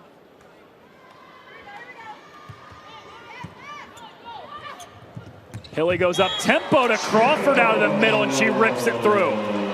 Beautiful swing from CeCe Crawford. That middle attack was something that Indy was missing during the third set. Hilly didn't have the great connection that we saw during the first 2, but that's a much better adjustment.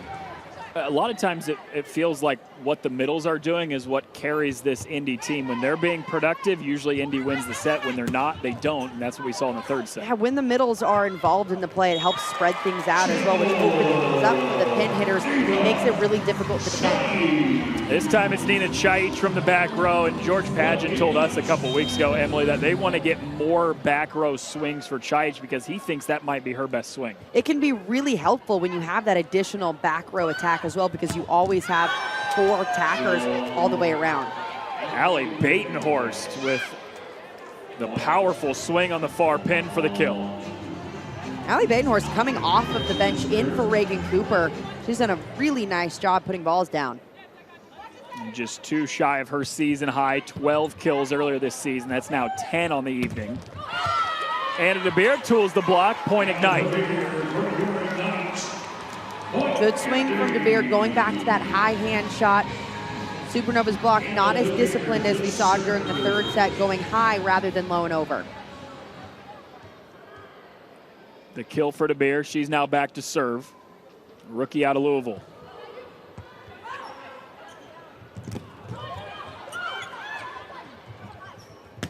Hilly looks to Chaich.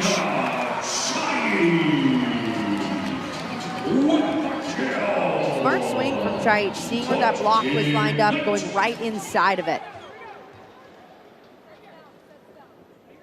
Early 3-point lead for the Ignite. Chance to close it out in 4 sets at home. But Nuneviller rolls it off the block. Point Omaha. There's been an outside battle so far to start off this 4th set. Beautiful swing from Nuneviller, seeing where that block was. A lot of tool shots going off hands.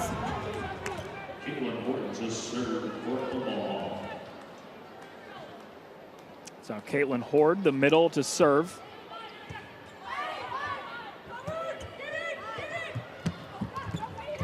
She's got the dig. Now Nuneviller, back-to-back kills for Brooke Nuneviller.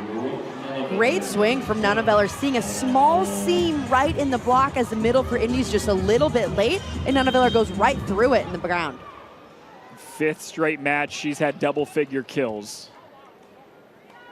Pulls Omaha within a point very early into set 4. Serve goes long from Horde. It's now a 2-point lead for the Ignite. Against the Supernovas, point Ignite. CC Crawford serving for your Ignite. CC Crawford has had quite the impact tonight, both offensively and defensively for the Ignite. Brooke Nunneveller tools the block again. What a start to this 4th set for her. The block for Indy needs to be much more disciplined. That's now back-to-back-to-back kills for Nunneveller, going right off of the block. Sydney Hilly needs to set it up better and get those hands turned back inside the court. Brooke Nunneveller using those hands very well. Dug up by Gomez. Pedraza goes to the middle with Caffey. Chaich rejected, and it finds the line for the Omaha point. Beautiful setup on that block from Pedraza, and the close from Kayla Caffey. Just a really good block in transition.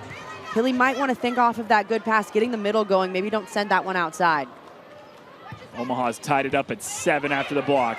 Overpass, Nunneveller the windup, and it's a point for Omaha.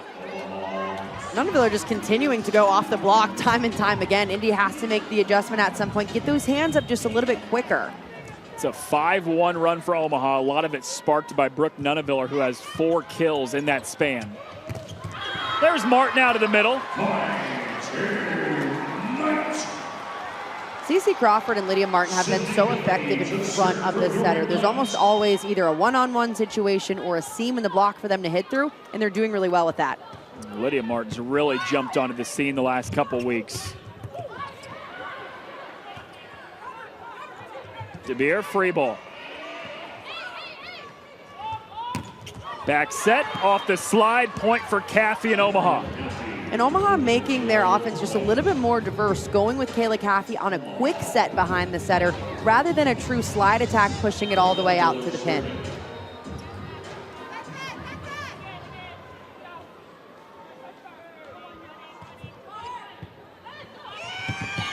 Another point for Omaha. It's the ace for Brooke Nunneveller. Omaha continuing to pick up where they left off from the serving standpoint. Really serving Indy really tough right in those seams. It's a 6-3 lead for the Ignite moments ago, but 7-2 runs since then.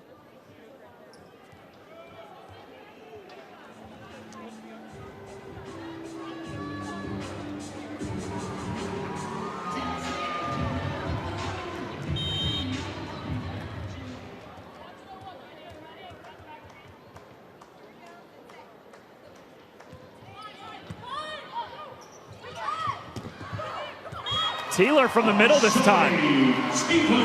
Haven't seen too many of these plays with Teeler going in front of the setter and a middle going behind the setter. They used it a lot during the beginning of the season, but Indy's gone away from that because it got a little too predictable. This was a good time to throw it in. Pulls the Ignite back within a point. Nina Chaich serving, and just a little bit long. It's a service error. Chaich's serve has been pretty spotty so far tonight. We've seen her miss a lot of them long. But reel it in just slightly.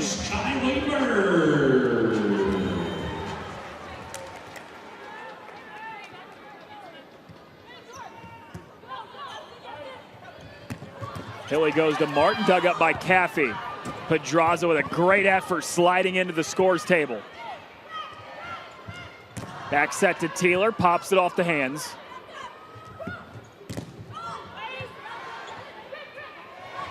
Dumped over by Hilly, Nunneveller's there. That's her 10th dig of the night. And Kelsey Payne the kill for Omaha. Omaha is just gaining big momentum play after big momentum play. Someone almost goes in the stands for one and they find a way to put it down. And that dig that we just saw from Brooke Nunneveller gives her 500 in her career. So she has just become the first player in PVF history to have 500 kills and 500 digs. And no better player for that to happen to. I mean, a player that has come into this league and done such a great job last season, earning first team all PVF with the Supernovas, the all-time kill leader and digs leader for that franchise, and just one of the most competitive players that you'll see. I mean, she plays with so much joy, and you can tell she is fighting consistently for every single point. First team all-league last year. She's now got 10 double-doubles this season, and Bird was telling us the first meeting between these two a little over a month ago. She said there's just nobody that's more fiery, more intense, shows more passion on the court than Brooke Nuneviller. She said there's times where I have to rein her back a little bit. You never have to get her amped up and ready to go. She is always that way. Brooke Nuneviller does everything 100%, whether it's a warm-up, a serve and pass, hitting lines, it doesn't matter. She's going to go all out all the time. And sometimes with those players, you got to reel it in just a little bit. Say, hey, we're taking a slow day today, but that is not in Brooke Nuneviller's DNA.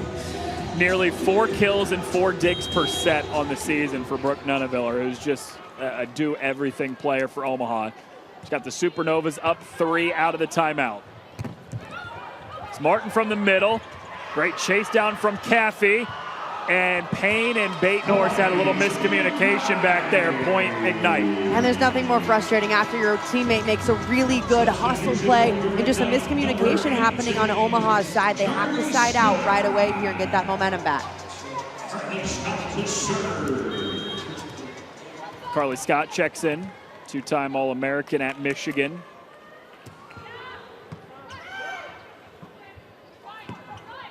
Batenhorst rejected back. Gomez lunges after it but cannot make the play, and Indy has pulled within a point. Great shutdown block on the Ignite side.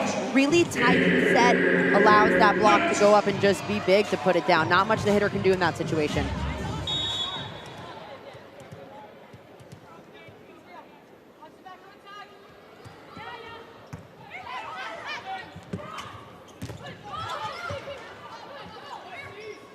Hilly back set. This is Taylor who finds a seam in the block and ties it up at 12. Momentum can be a fun thing if you're the Indy Ignite, because now you have this crowd on your side. You got a Johnny Taylor back in rhythm. Expect her to continue to get set when she's fired up like that. And George Padgett called a timeout with his team down 12-9. They've rattled off 3 in a row since the timeout. And Nuneviller puts an end to that. Off speed from the back row. Really smart play from Nuneviller, flying in that set just a little bit too low for her. She's reaching for it and just goes right over the block to put it down.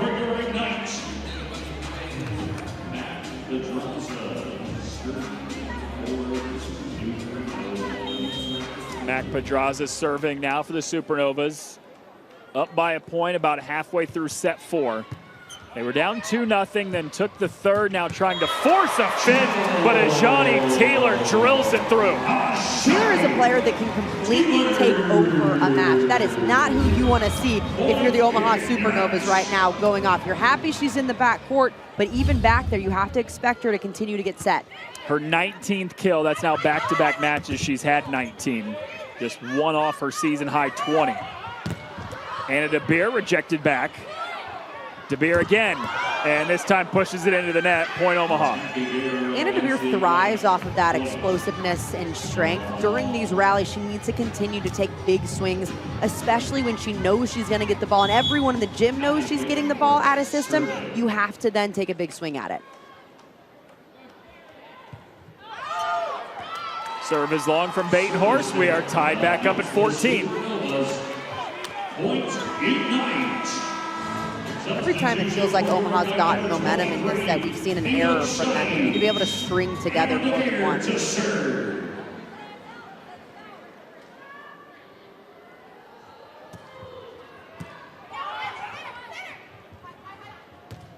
Nuneviller, too long. Point Indy, and the Ignite have pulled in front by a point. Those slight momentum changes just from errors on Omaha's side. Indy now feeling a little bit more confident headed into the second half of this fourth set. Trying to close it out in 4 sets at home against a team they have not beat yet this season. 0-2 against the Supernovas. Ajani Taylor, Point Ignite, and they've taken a 2-point lead. This is where Omaha has to put a massive focus on Teeler. When she's swinging like this, incredibly rangy, going over blockers, Omaha has to make an adjustment to try to slow her down and make sure they have 2 big blockers up in front of her. 16-14, the lead for the Indy Ignite, trying to close this out in 4 sets from the Fishers Event Center.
Well, the latest spark for the Indy Ignite has come from the one you expect it from time and time again, Ajani Teeler. Teeler in these big moments becomes Indy's go-to, especially now that they're out Lekator member Mena. They rely on Teeler in these big moments. She's hitting 800 in this 4th set. Wow. 20 kills on the night in total, which matches her season high as Anna DeBeer goes long on the serve out of the timeout. You probably said, I don't know, Emily, it was maybe 6 or 7 points ago, you said expect Indy to continuously go back to Ajani Teeler because she's feeling it right now, and they've done that. Sydney Hilly does exactly that. When she knows that she's got a hitter with a hot hand that continues to feel that confidence and momentum, she'll feed them the ball.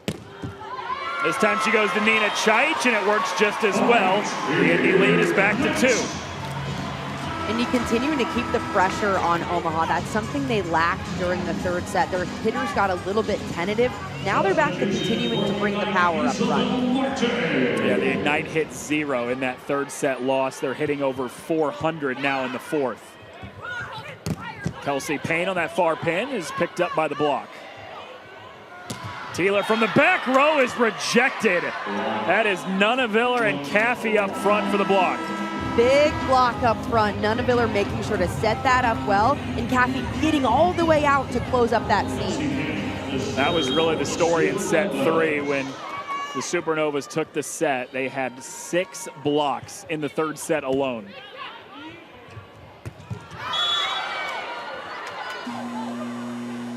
It's point Omaha, but we're going to take a look at it. And right away, those Ignite players signaling that there was a touch on that ball. Couldn't have come faster.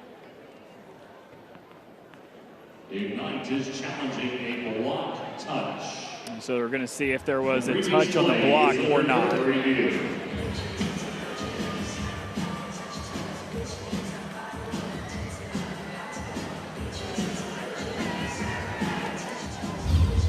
Martin out of the middle.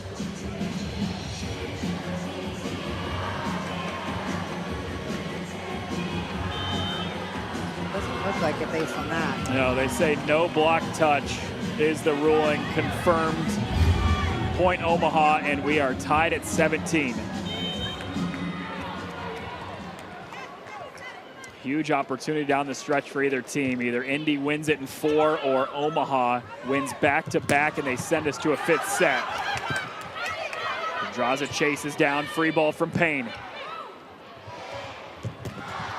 Taylor on the near pin, zips it through the corner.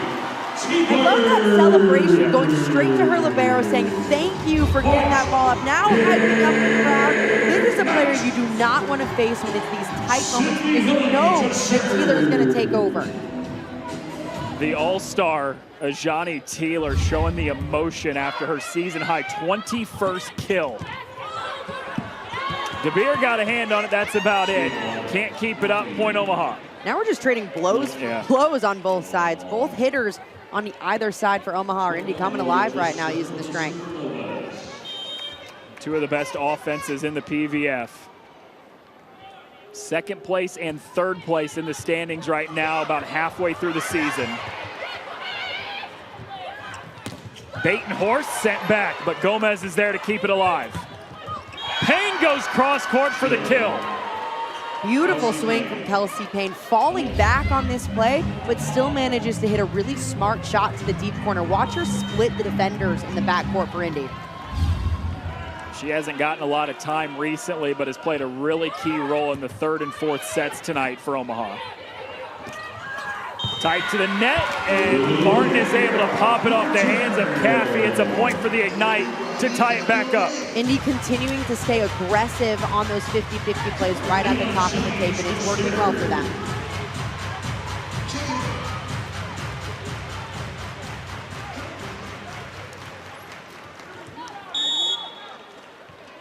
(19-19), first to 6, win by 2.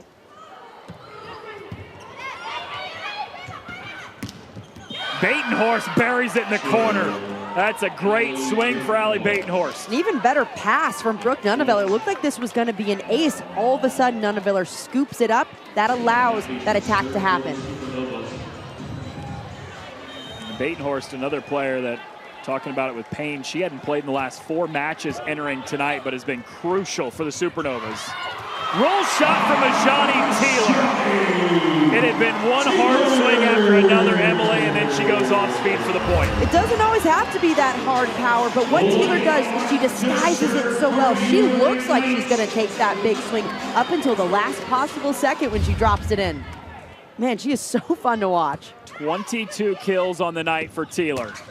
Nunneveller from the back row, no, did not find the line. Indy has taken a 1-point lead. At this point in the match, in the setting, is so important to play as clean as possible. In the final 5 points, you cannot just be handing your opponent points. That's about as close as they get. That is so close to the line.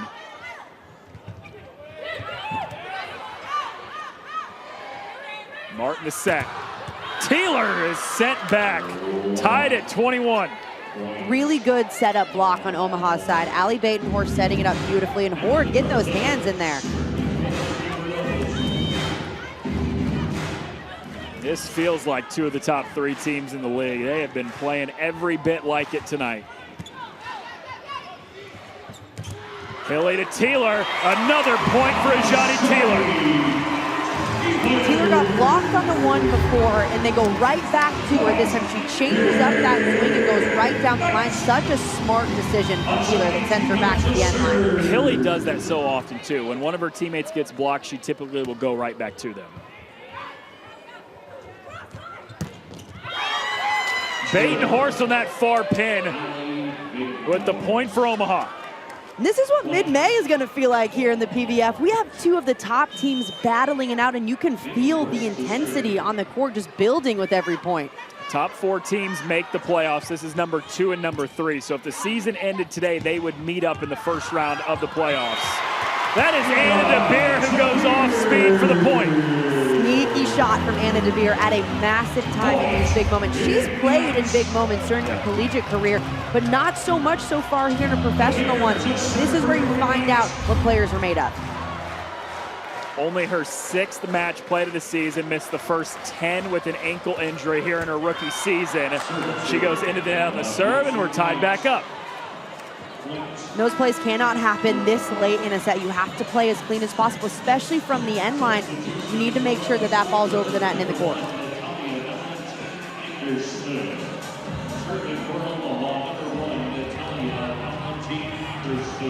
Nati Valentine Anderson checks back in for the first time since early in set 2. The setter for the Supernovas, she's on to serve. Taylor back row, great dig from NVA. And then a point for Nunneveller. What a sequence for Omaha. Nati Valentine Anderson stepping in and stepping up for Omaha in the perfect position to make this play. Normally a setter, so she's on the right side of the court, but man, you can throw her anywhere and she's making big plays. So first off, incredible dig to win that point, but then the adjustment that Nunaviller had to not even take a set. Like, her set was the dig from NVA. It's such a smart decision because you don't need to have another player come in and set this ball. If it's perfect and you're ready to go attack it, be aggressive and put it down. Set point for Omaha as Indy has taken a timeout, down 24-23. The Ignite took the first 2 sets. Omaha responded with a set 3 victory, and they are 1 point away from sending us the distance into a 5th set here at Fishers. This 4th set has been everything that we hoped it would be between Indy and Omaha. We're seeing blow for blow on both sides. Incredible defense and just insanely high level play. Down a point in that huddle right there for George Pageant and the Indy Ignite. What's the message, you think? I think it has to be we need to play as clean as possible, really get this pass right away. Let's get our middle going. We haven't seen too much middle production so far during this set. Perfect time for Hilly to throw that in there. Almost every swing recently has gone the way of Ajani Teeler, and understandably so. Season high 22 kills. If this pass isn't perfect, expect Teeler to get that ball.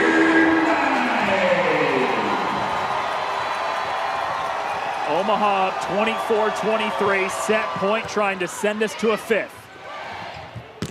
Nina Chaich upped by Batenhorst. Nunaviller sent away. Joust. Chaich blocked. Chaich again, sails it long. Omaha scores, and the Supernovas win the 3rd and 4th after being down 2-0. What a comeback from Omaha. Down in this set as well, but they are continuing to battle back and show why they're one of the best teams in the PVF because of how gritty they are. On the road nonetheless. Omaha down 2-0 wins the 3rd and the 4th, and we're headed to a 5th here from the Fishers Event Center in Indy. Lights, it's up. The Indy Ignite are taking over with nonstop action, athleticism, and an experience you will never forget. Indiana's first ever professional women's volleyball team is lighting up the Fishers Event Center this season. Tickets are on sale now and going fast. Join the fan firestorm in supporting these unbelievable female athletes and creating memories you won't forget. Get your tickets at IndyIgniteVB.com today. Get ready, Novas Nation. On Sunday, March 22nd, the Supernovas will light up the court as they face off against the Indy Ignite. Join the electric atmosphere, witness heart-stopping plays, and see your Supernovas battle for victory. Don't wait until it's too late. Seats are filling fast, and you won't want to miss this world-class matchup. Be a part of the world's leading pro volleyball fan base. Secure your tickets now at supernovas.com. NCAA women's volleyball has never been more electrifying. The action is non-stop. The energy is explosive. Experience the intensity live. Sign up for pre-sale news and more at ncaa.com/volleyball. When I hear it coming up like that, I just know that things are gonna end bad. La la la la la. I'll just keep dropping it like there's no stopping it. Then walk with it. La la la la la. I'll just keep dropping it like there's no stopping it. Then walk with it. La la la la la. Pro Volleyball Federation Season 2. Tickets available now. NCAA women's volleyball has never been more electrifying. The action is non-stop. The energy is explosive. Experience the intensity live. Sign up for pre-sale news and more at ncaa.com/volleyball.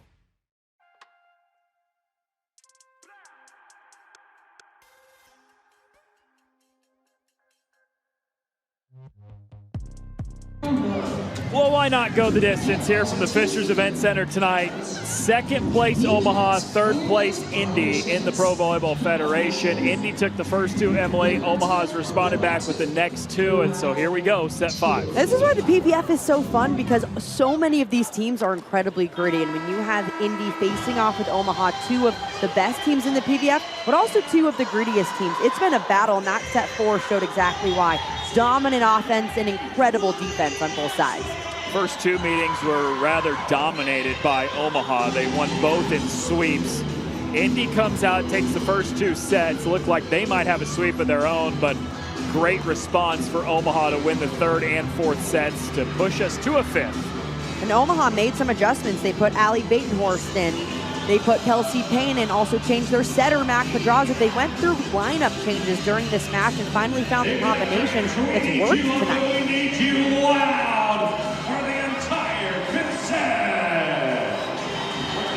To serve for Omaha. Brooke Nunaviller to serve and get us off and going here in set 5 from the Fishers Event Center. Ajani Taylor has had the hot hand all night for Indy, and it continues to start the 5th. Indy's going to have to continue to ride Ajani Taylor if they want to try to get that win tonight. She finished set 4 with another 7 kills. She has been dominant up front. Tight to the net on the slide. Anna DeBeer pushed it into the block.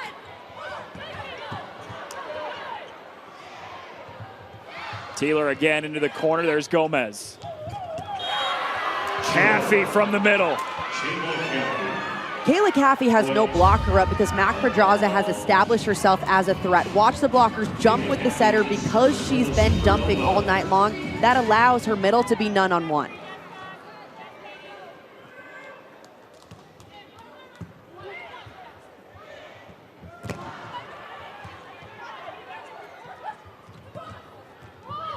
This is Batenhorst.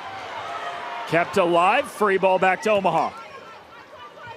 The draws a back set. This is Payne.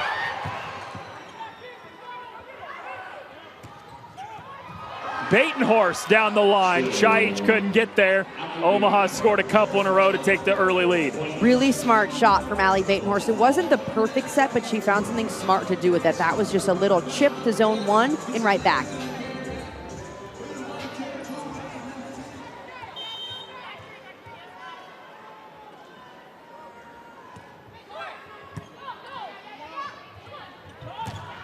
Taylor again rips it cross court for the kill. That's one of the most dominant swings that we've seen all night long. That tells you how focused Ajani Taylor is. 24 kills on the night for Ajani Taylor, who has blown out her season high prior, and she's got the ace to follow. That's something that will give you so much momentum here in this 5th set. Getting an ace against a really good passing team, just picking apart that seam between the 2 outsides. Just the 2nd ace of the night for Indy serving. Back set, Horde off the slide for the kill. Much better adjustment on that serve receive pass from Allie Batenhorst, stepping into that seam and nailing it. Just inside the line, going cross court for Caitlin Horde. 3-3 here in set 5. Chaich back row, sent right back to her.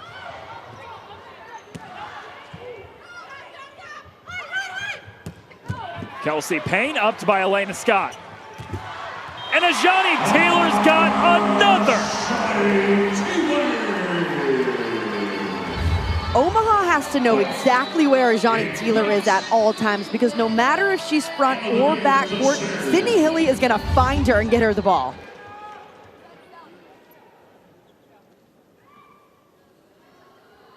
Puts Indy in front by a point, and an ace from Anna DeBeer. Indy with so much momentum right now in this 5th set. And this is the set that goes by incredibly fast to 15, so momentum becomes ultra important. Only 1 ace all night for the Ignite, but now 2 of the last 3 points have been aces. Payne upped in the back row. Chaich, too strong, point Omaha. An immediate challenge from George Pageant. He wants to see if there was a touch by the block.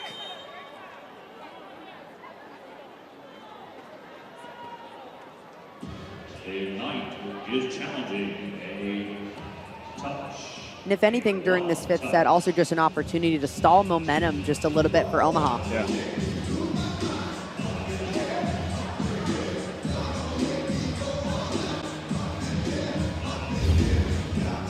Well, let's see. That's clean through. threw her over. And that is confirmed. No block touch is the ruling on the floor and confirmed.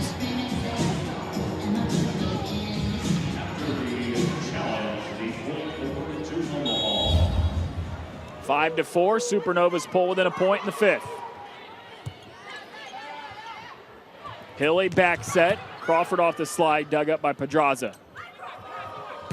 Kelsey Payne tools the block, and we are deadlocked at 5 apiece. This is just a back and forth battle right now. It's been so fun to watch both setters really keep this offense spread out during the 5th set. That becomes ultra important.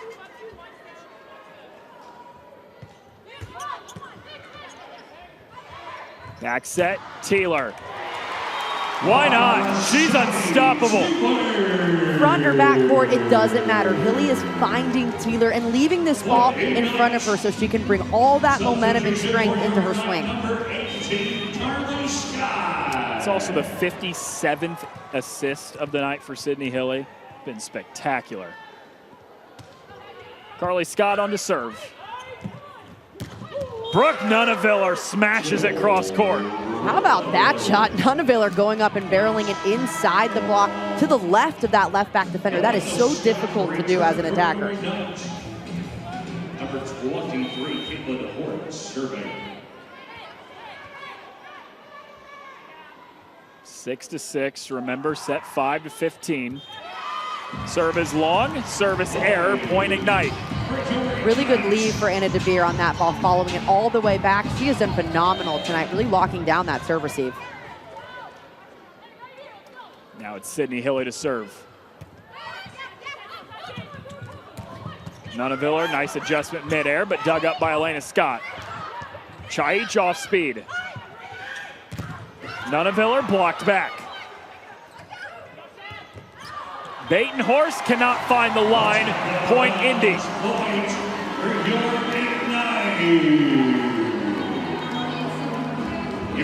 Two in a row scored by the Indy Ignite, and they've taken an 8-6 lead halfway through set 5 from the Fishers Event Center in Indianapolis.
Fun atmosphere inside the Fishers Event Center for what has been an incredible match. We are in set 5. The Indy Ignite on top of the Omaha Supernovas 8-6. And no matter which way this one goes, Emily, that's going to be a really important win for a team that's at the top of the standings. It's so important for Omaha, who sits at 2nd in the PVF, and Indy, who sits at 3rd in the PVF. Only the top 4 teams make it to the league tournament in May, so this is really important in terms of standings. Only about a month and a half away from that playoffs.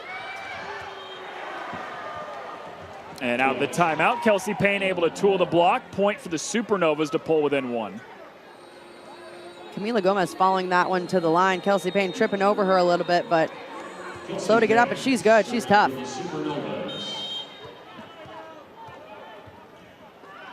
So Payne back to serve. Hilly goes to Martin. She's sent away.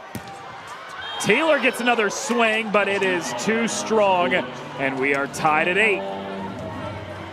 I love the decision for Taylor to go up and take a big rip at that one. Just needs to go on top of it a little bit more to put some topspin on it. 2 points in a row for Omaha out of the timeout. Overpass. Hilly back set. Teeler on the far pin. Tools the block as it hits the antenna. Point Indy on the 27th kill of the night for Ajani Teeler. Ajani Teeler has been outstanding and a really smart decision from Hilly. Teeler didn't get the kills 2 swings before that, so she continues to keep feeding her.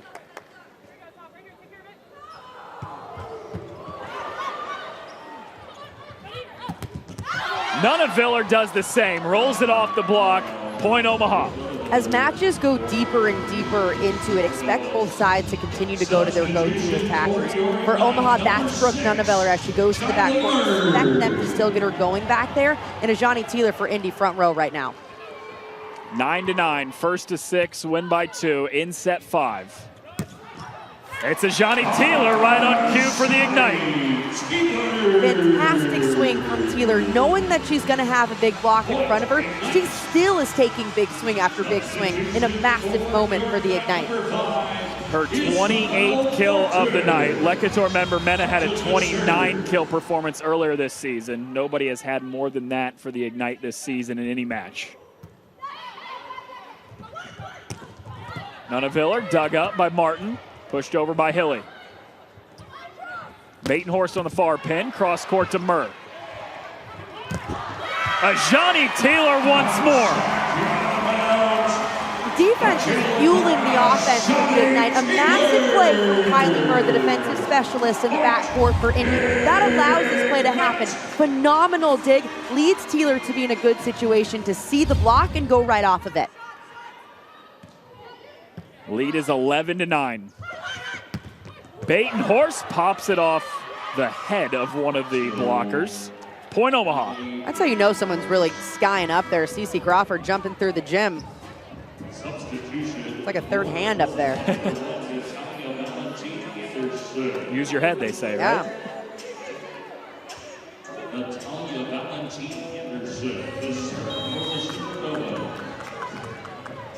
Valentine Anderson on to serve.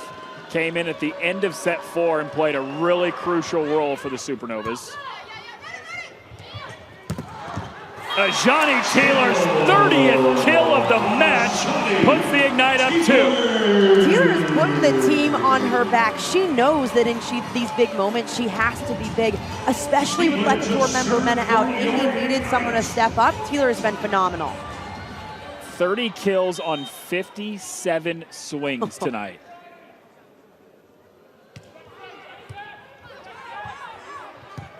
Out of system. Batenhorst still gets a nice swing on it and ends up being a kill. Huge play for Allie Batenhorst, who's really come alive during this match. She came in off of the bench and has been one of the biggest difference makers for the Supernovas. 14 kills tonight for Batenhorst, the rookie, a new season high. 1 point set late into the 5th. Anna DeBeer blocked back.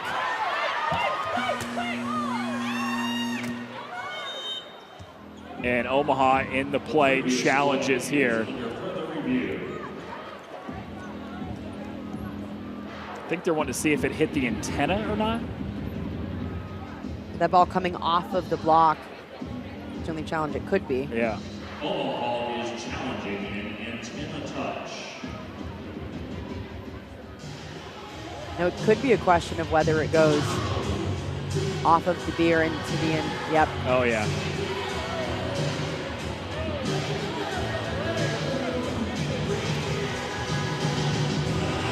Imagine this will probably be overturned.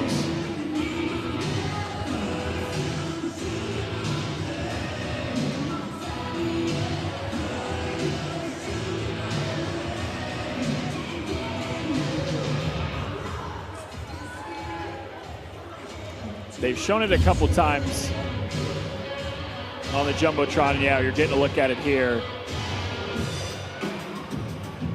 Based on the looks that we see, it definitely looks like it's hitting. And yeah, they do say it hit the antenna. So Omaha wins the challenge. The Supernovas have tied it at 12 in set 5. I mean, could this be any better? This is exactly what we wanted with two of the top teams in the PVF facing off. Pedraza almost had an ace off the tape. Ajani Teeler rolls it off the block. And it's Batenhorst with the kill to put Omaha in front. Huge swing from Batenhorst in a moment when Omaha needed it most. She has stepped up massively for this team. The Indy Ignite take a timeout, down 13-12 in set 5. The Supernovas 2 points away from the reverse sweep after losing the first 2. They've won the 3rd and the 4th and trying to win the 5th on the road. One of the biggest differences for Omaha has been Allie Batenhorst. She now has 16 kills on the night, which is just 1 less than Brooke Runnebeller. Batenhorst checked in at the end of the second set. She has been massive so far tonight, really on both sides of the ball.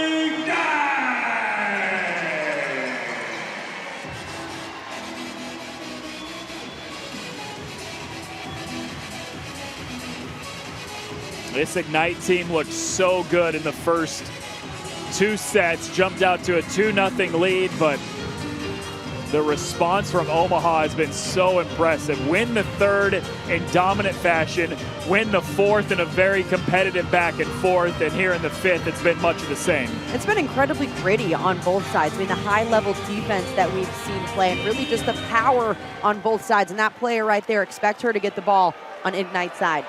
30 kills tonight for Ajani Teeler. The serve out of the timeout goes long. The kind of mistake you don't want to have happen at this stage. It ties it at 13. Especially after a timeout late in the 5th set, those are mistakes that you just cannot have. It's a lack of focus. 14, Anna DeBeer, who had an ace earlier in this set, is back to serve. Batenhorst just shoves it over. Nina Chaich goes off speed, lunging play by Gomez. Kelsey Payne cross court, and Omaha has match point, at least for the time being, because I think we're about to see a challenge.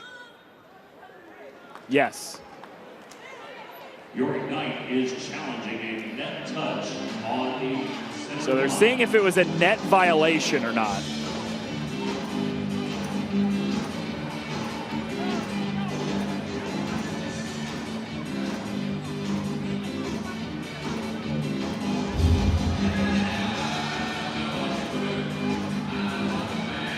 So for the center line violation, you're really only looking at the feet, and if they go fully over the line, but it doesn't interfere with the play, that's okay. The play's happening right here, so that foot would have to be on the complete other side of the center line for it to be ruled a violation, so that's okay from Payne. Yeah, they say no center line fault is the ruling.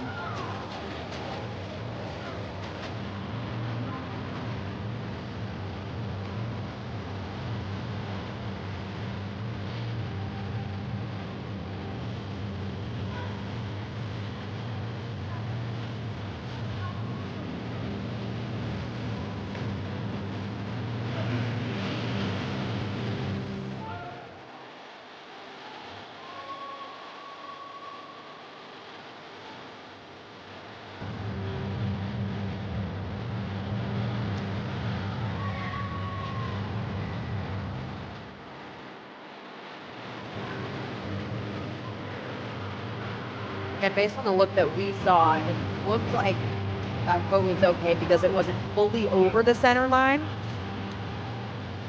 And I think they even gave the ruling, too, that they confirmed that was the call. At least I thought they did.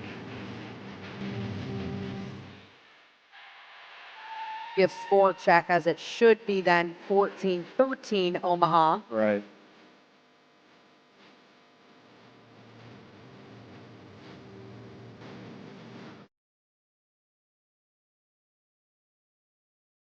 How about Kelsey Payne stepping up in that passive moment? I mean, it's a broken play on Omaha's side, and she finds a way to just bury the ball right inside.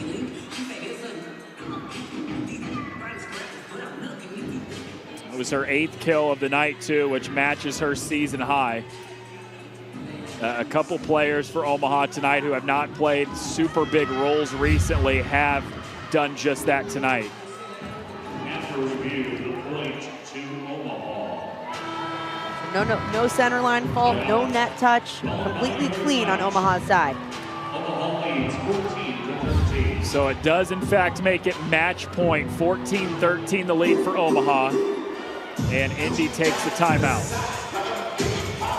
Hey, this is one, if you're the Ignite, you just don't want to watch this one get by you. After going up 2-0, to be reverse swept would be just devastating for them. It's a complete confidence killer for Indy because they came out in this match so great. They were hitting above 350 during the first 2 sets. Then they took a massive dip during set 3, hit 0, came back a little bit in set 4. But when you have the lead on a team like Omaha, who's above you in the standings, one of the best teams in the PVF, is on a 6 of 7 match winning streak. They're doing a phenomenal job, but Indy really had it in their grasp. They were up during that 3rd set at one point and weren't able to close. So it'd be a gut punch for this Indy team to try to figure out how they can close out sets. In a building that's been so tough for opponents too. The only team that's beaten Indy here is actually Omaha a little over a month ago. Set 5, 14-13. Omaha leads after they fell behind 2 sets to nothing. They won the 3rd and the 4th and on the verge of the reverse sweep. Back set to Taylor. She sails it long, no touch, and Omaha, after losing the first 2 sets, comes back to win it in 5. What a performance from Omaha. Just a gutsy comeback, finding a way to continue to turn things around. That's what makes this Omaha team special. Their bench is incredibly deep. They had 3 players come in off of there to step up, which is something their head coach, Bert Kuhn, told us. We feel confident with anyone out on the court, we can get it done. After a slow start to begin the season, this Omaha team has now won 7 of the last 8. They've moved to 11-4 on the season in a place that has not been too kind to opponents. The only 2 losses for Indy at home have now come both to the Omaha Supernovas. We'll wrap it up on the other side. A 5-set win on the road for Omaha, winning the 3rd, 4th, and 5th sets.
Omaha pulls off the reverse sweep on the road against Indy tonight after losing the first 2 sets. The Supernovas get it done in 5 sets. And Emily, you said it after the 2nd set when they were down 2-0. This is a gritty team that will not give in, and man, did that show in the 3rd, 4th, and 5th sets. And tonight we learned just how gritty this Omaha team is. It doesn't matter how much they're down. They have players that can come in off the bench and get the job done, and that's exactly what they did. They turned around the offense and upped the defense, and they got it done in 5. Yeah, mixed up the lineup quite a bit in that 3rd set. It led to them getting the win, and here's a look at the final stats tonight. That efficiency number for Indy really dropped off after the first 2 sets, and give a lot of credit to that Omaha defense. And Omaha really stepped it up both offensively and defensively. Their block was phenomenal for the last 3 sets of this game, and that defense really dug in for the last 3 for them.